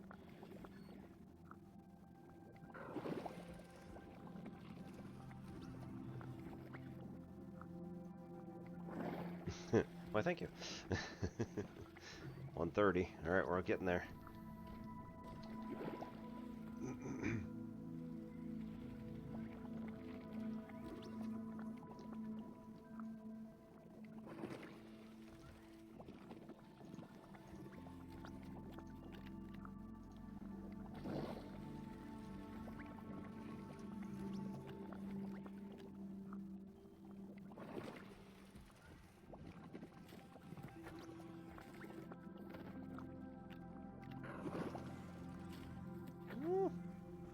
Collect it.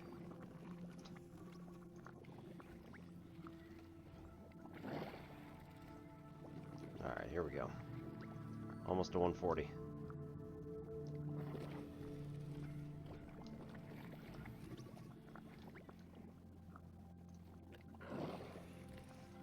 No, no, no. Put that there.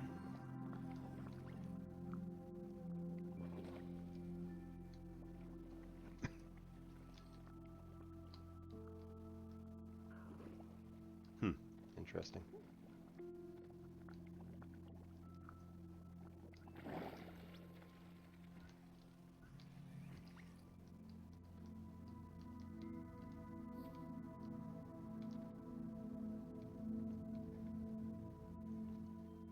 Yeah, I was reading about fricatives somewhat recently, just in an article that was talking about Xhosa,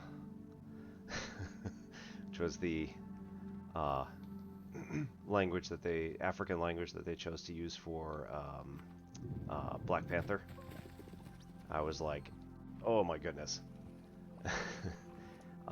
It's the only way that like English people can spell it, like Xhosa, and I mean I can't, I literally cannot say it, but as close as I can get to it is Xhosa, or it's I'm not doing it right, but it's a click fricative, and like yeah, we don't do that. It's just a completely different sound than any of us are used to. I keep wanting to make noise there, and it's like that's not what it's not how, literally not how you do that.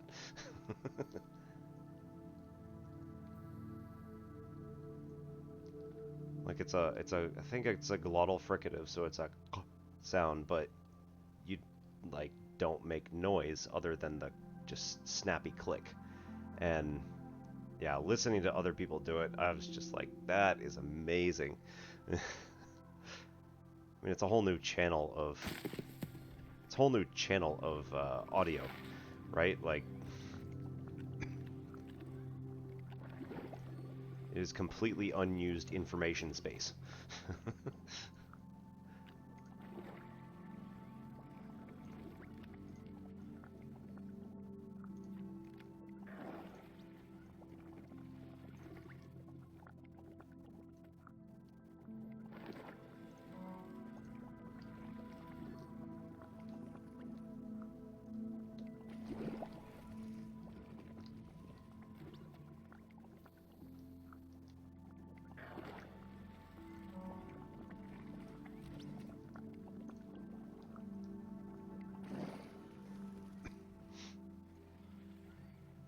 We got 151. Ah.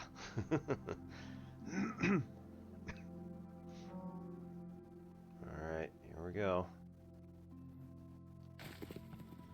In theory, this should be like the last set.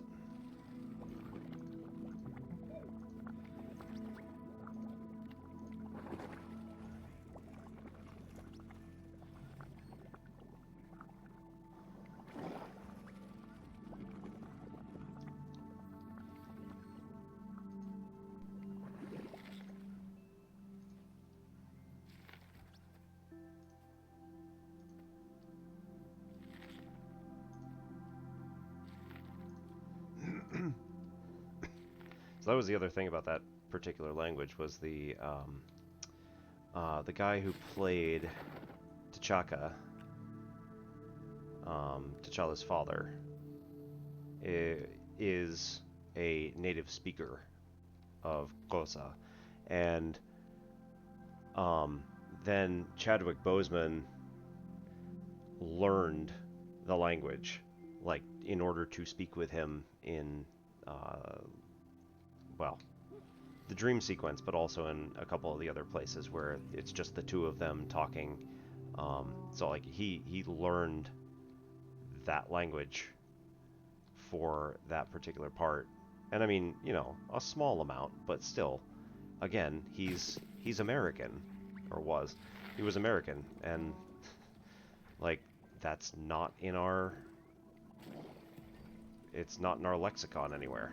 We just don't. Well, it's not lexicon really, but it's not in our soundscape. We just don't do that.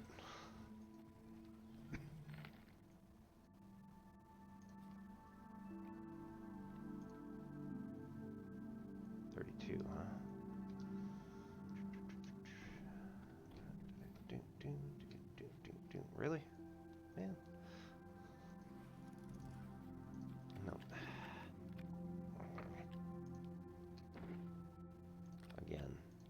Again with the giving me things.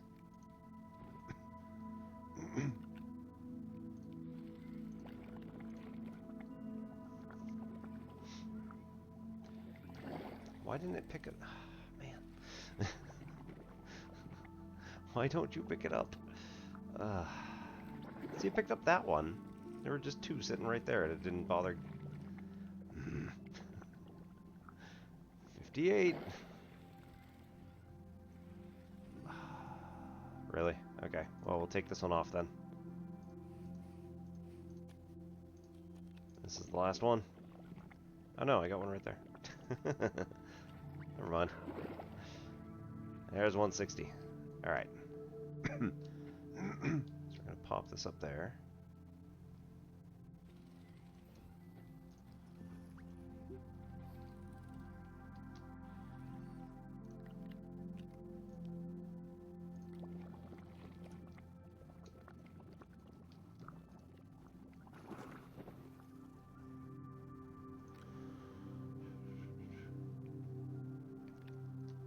Yeah, I mean, I can't judge either, because I just have absolutely no idea. But at the same time, like, the fact that he worked with the other actor and was like, I need to learn this language and I need to get it down. Not like, you know, there... you know, I hate to rag on him, but at the same time, when Tom Hanks did Catch Me If You Can, like... he was supposed to be doing a New England accent. I'm from New England. That...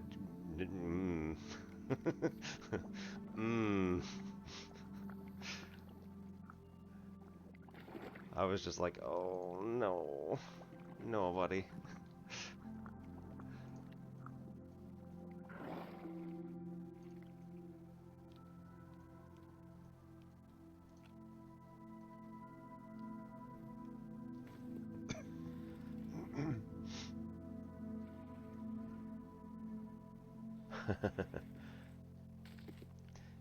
Yeah, his particular take on the New England accent was just not good.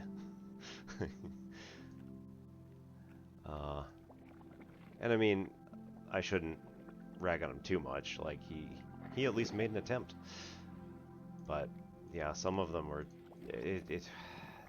New England is a difficult accent to do, and depending on where in New England you also want to talk about, it's completely different. So you've got, you know, down East Maine, I think, was where he was trying to go. Down East Maine is a particular location where there's a heavy fishing industry. And, oops. Ah. Bastards. Ha. Okay, there we go.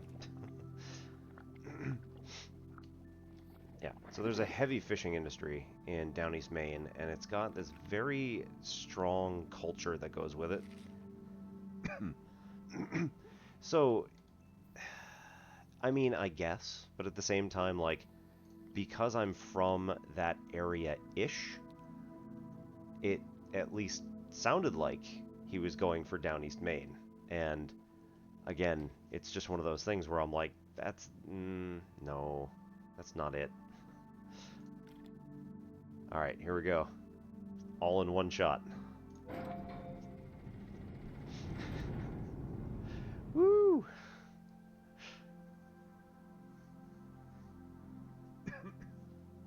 Still 66 days remaining.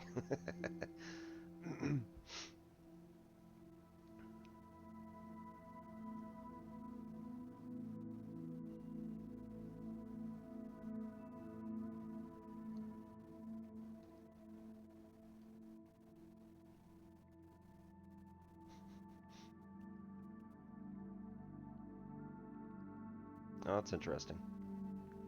I don't think I got extras for the other stuff. Oh well. Yeah, alright, whatever. It's fine.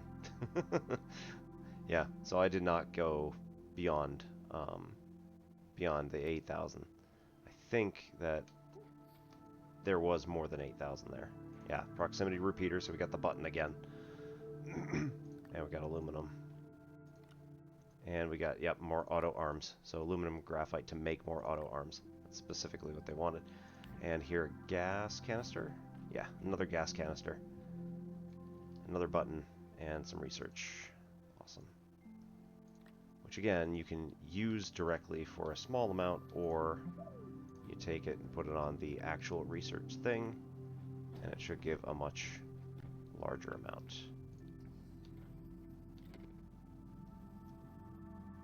Maybe not. Alright, 1,500.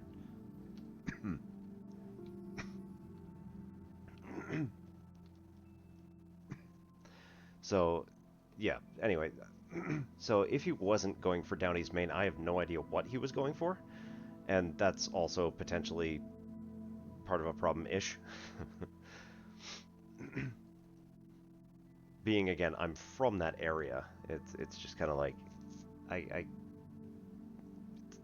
not there. But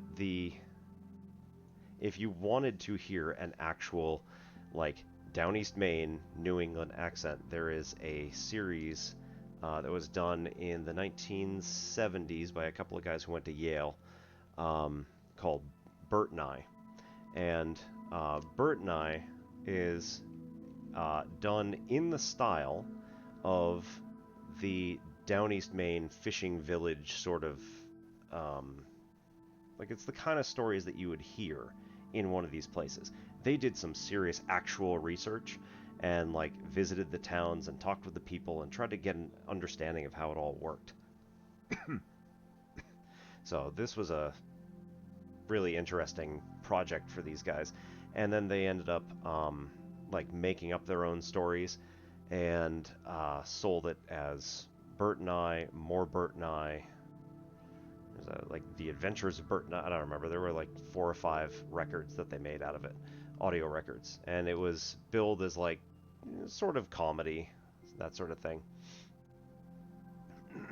But in addition to like just talking, Bert, B-E-R-T, and I.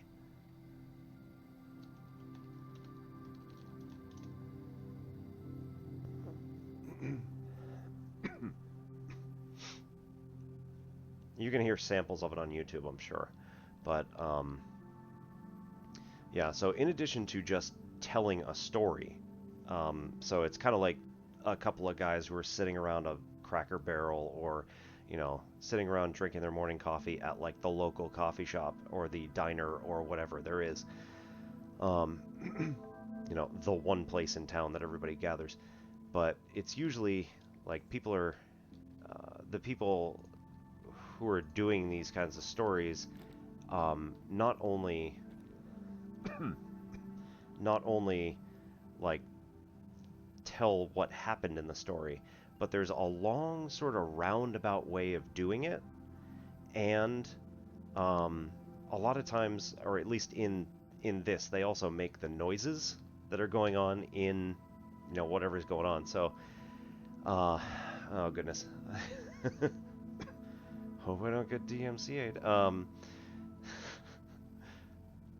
So in the first one, he goes like, Well, you know, Bert and I went down to the dock around 5:30 in the morning, and I got on the boat and started the Bluebird.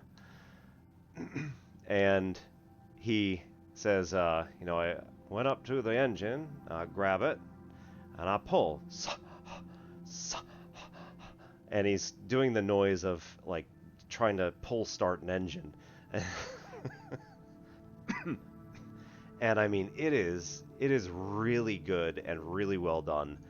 And these guys nailed, like, the entire aesthetic of this storytelling. And, like, I listened to this, I was probably 7 or 8 when I heard a guy who wasn't one of the two guys who did the research, but, like, just a random guy doing this at our country fair. So, like, he went to this particular fair every single year and just performed Bert and I. And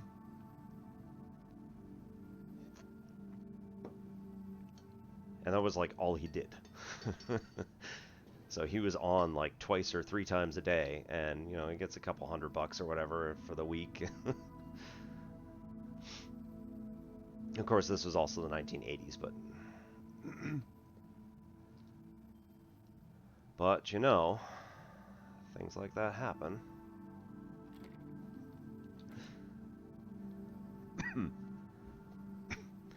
Yeah. So there's other, like, cutesy stories and, like, almost skits that happen where it's, like, only a minute or 2 long, where they'll just do something real quick.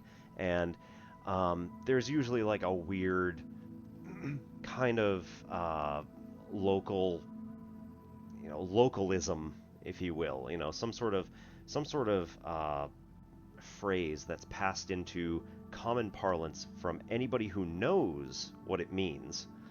So one of them, for instance, is a guy going, "Hey, how do you get to, you know, Millinocket or whatever up in Maine?" And he goes, "Well, you could go down 27 here, and you go up to 43, and no, that doesn't work. Let's see. Well, you could take 76 all the way. No, it doesn't work either. No, they got construction this time of year." And he does like 3 or 4 different routes, and then finally he goes, "No, you know what? You can't get there from here." And "you can't get there from here" is like this joke in Maine. Like, all of New England, pretty much, but it came from Maine, really. Is "you can't get there from here" just means, like, you know, you've gotten yourself into a location where you're not going to be able to get to the place you want. You're going to have to go somewhere else first before you can actually get there. So it, like, takes, you know, 5 or 6 stops before you can actually get to the place you want. So it's not like...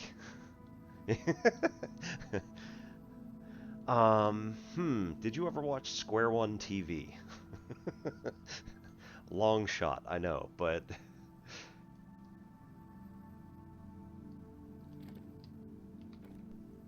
Because there was a guy on Square One TV who had that accent, but he was in California, and I was like, that's weird.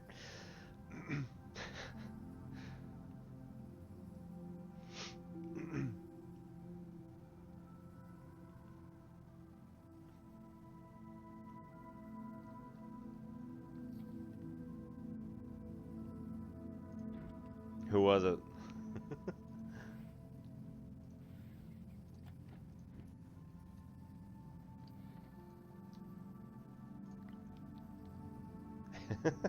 I mean, it could be.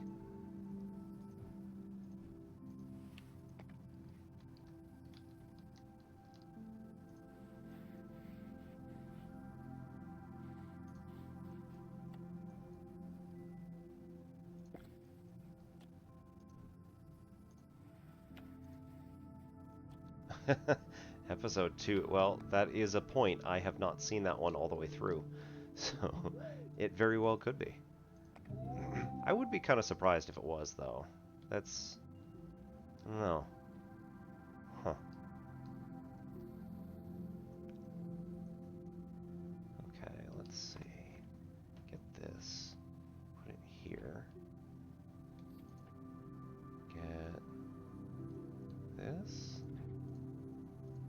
I mean, I just don't know where to even...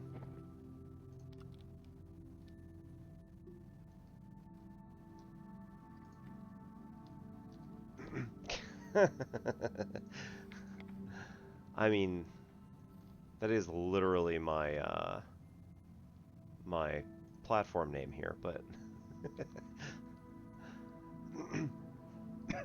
so no, he is literally English.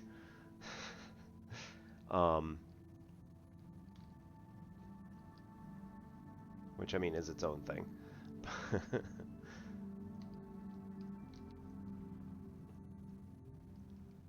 Okay, so let's see. If I take this off, I put this here. I put this here. That there, and that there.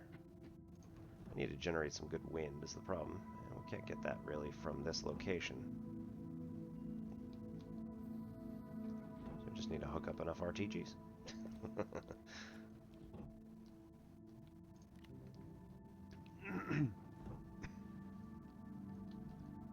Obi-Wan. No, sir, I don't sound like him.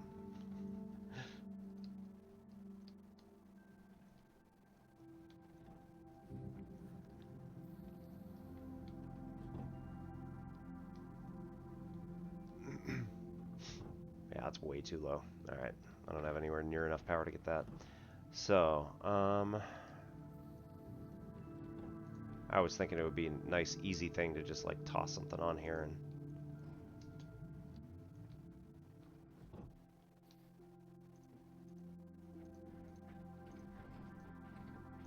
just score this one, but maybe not.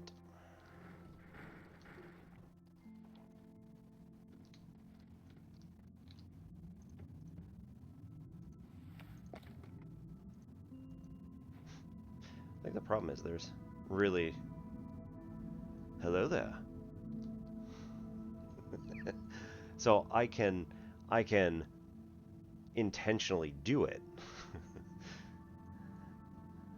But yeah, my particular accent is not... Yeah. My particular accent is not actually English. Right, my accent is much more New England than anything else.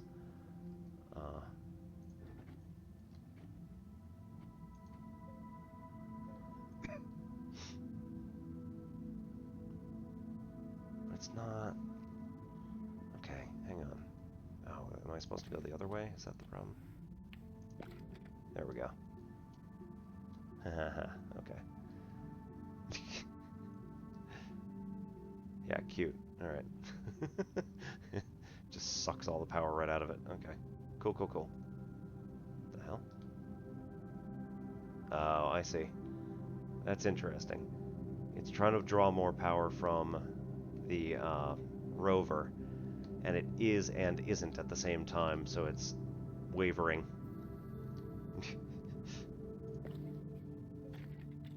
That's weird.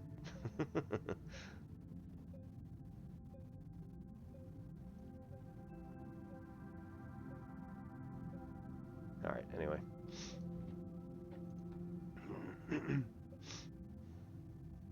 So I think that I'm going to sign out of Astroneer for the night.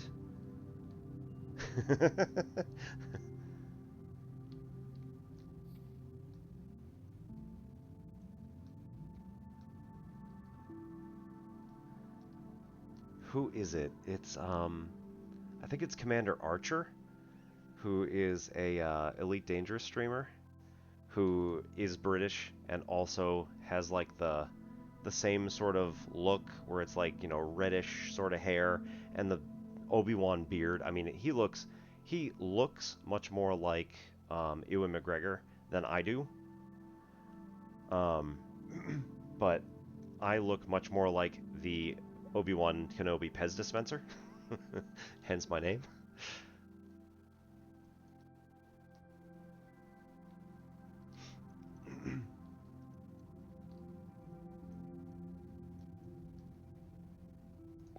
Alright, so we'll let go of that.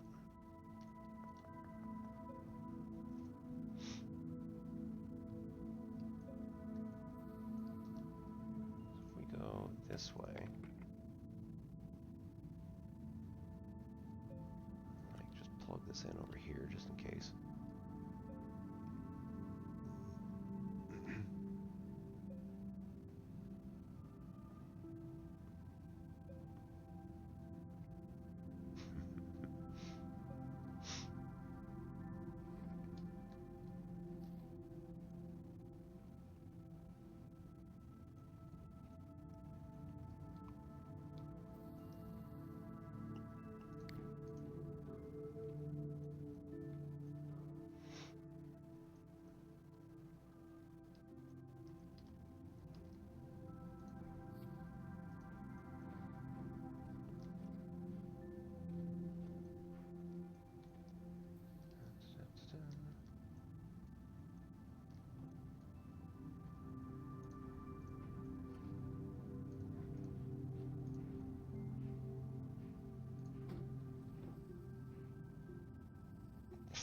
Okay, that's not happening.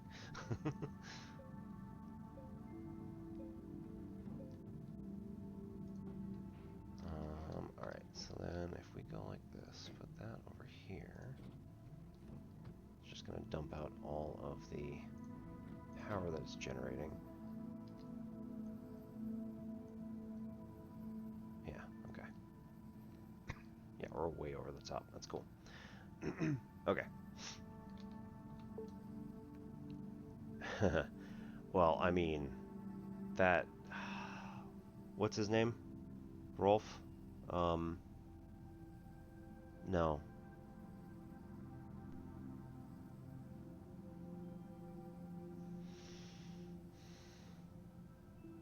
Joseph? Damn. Yeah, I'm gonna look it up now, because it's...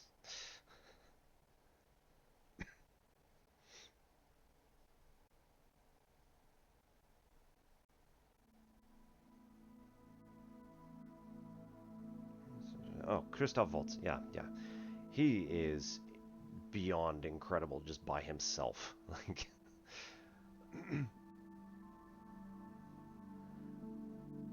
I mean, that's besides the knowing English and German so fluently that he could just walk, walk back and forth between the languages almost seamlessly, and and then look, yeah, when they were at the bar, I knew that this was a thing, right? Like, I knew that that was an Americanism, and when somebody called it out, I was like, aha. The Glaza, right? And then the other one, our French teacher back in junior high also told us that, like, if they were trying to figure out if you were an English spy, they would ask you what colors the flag were, and if you said red, white, and blue, you were screwed.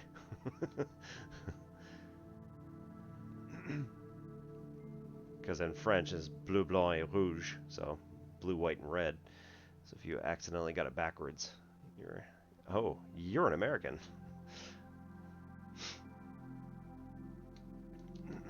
Alright, let's see.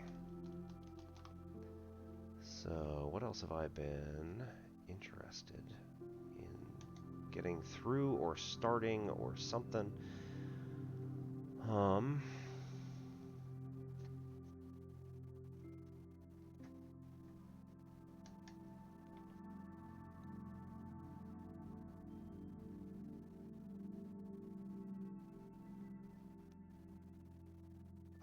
Manifold Garden, I think, is the next one.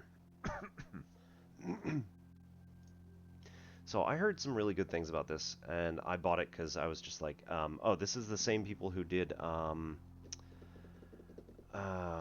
other puzzle game. Of course I'm going to forget it. Come on, it's right here. Antechamber.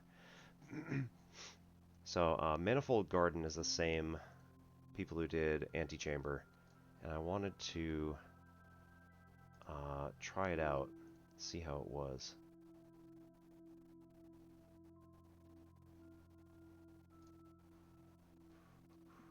thought it was. Maybe not. I could be wrong. But it has sort of a...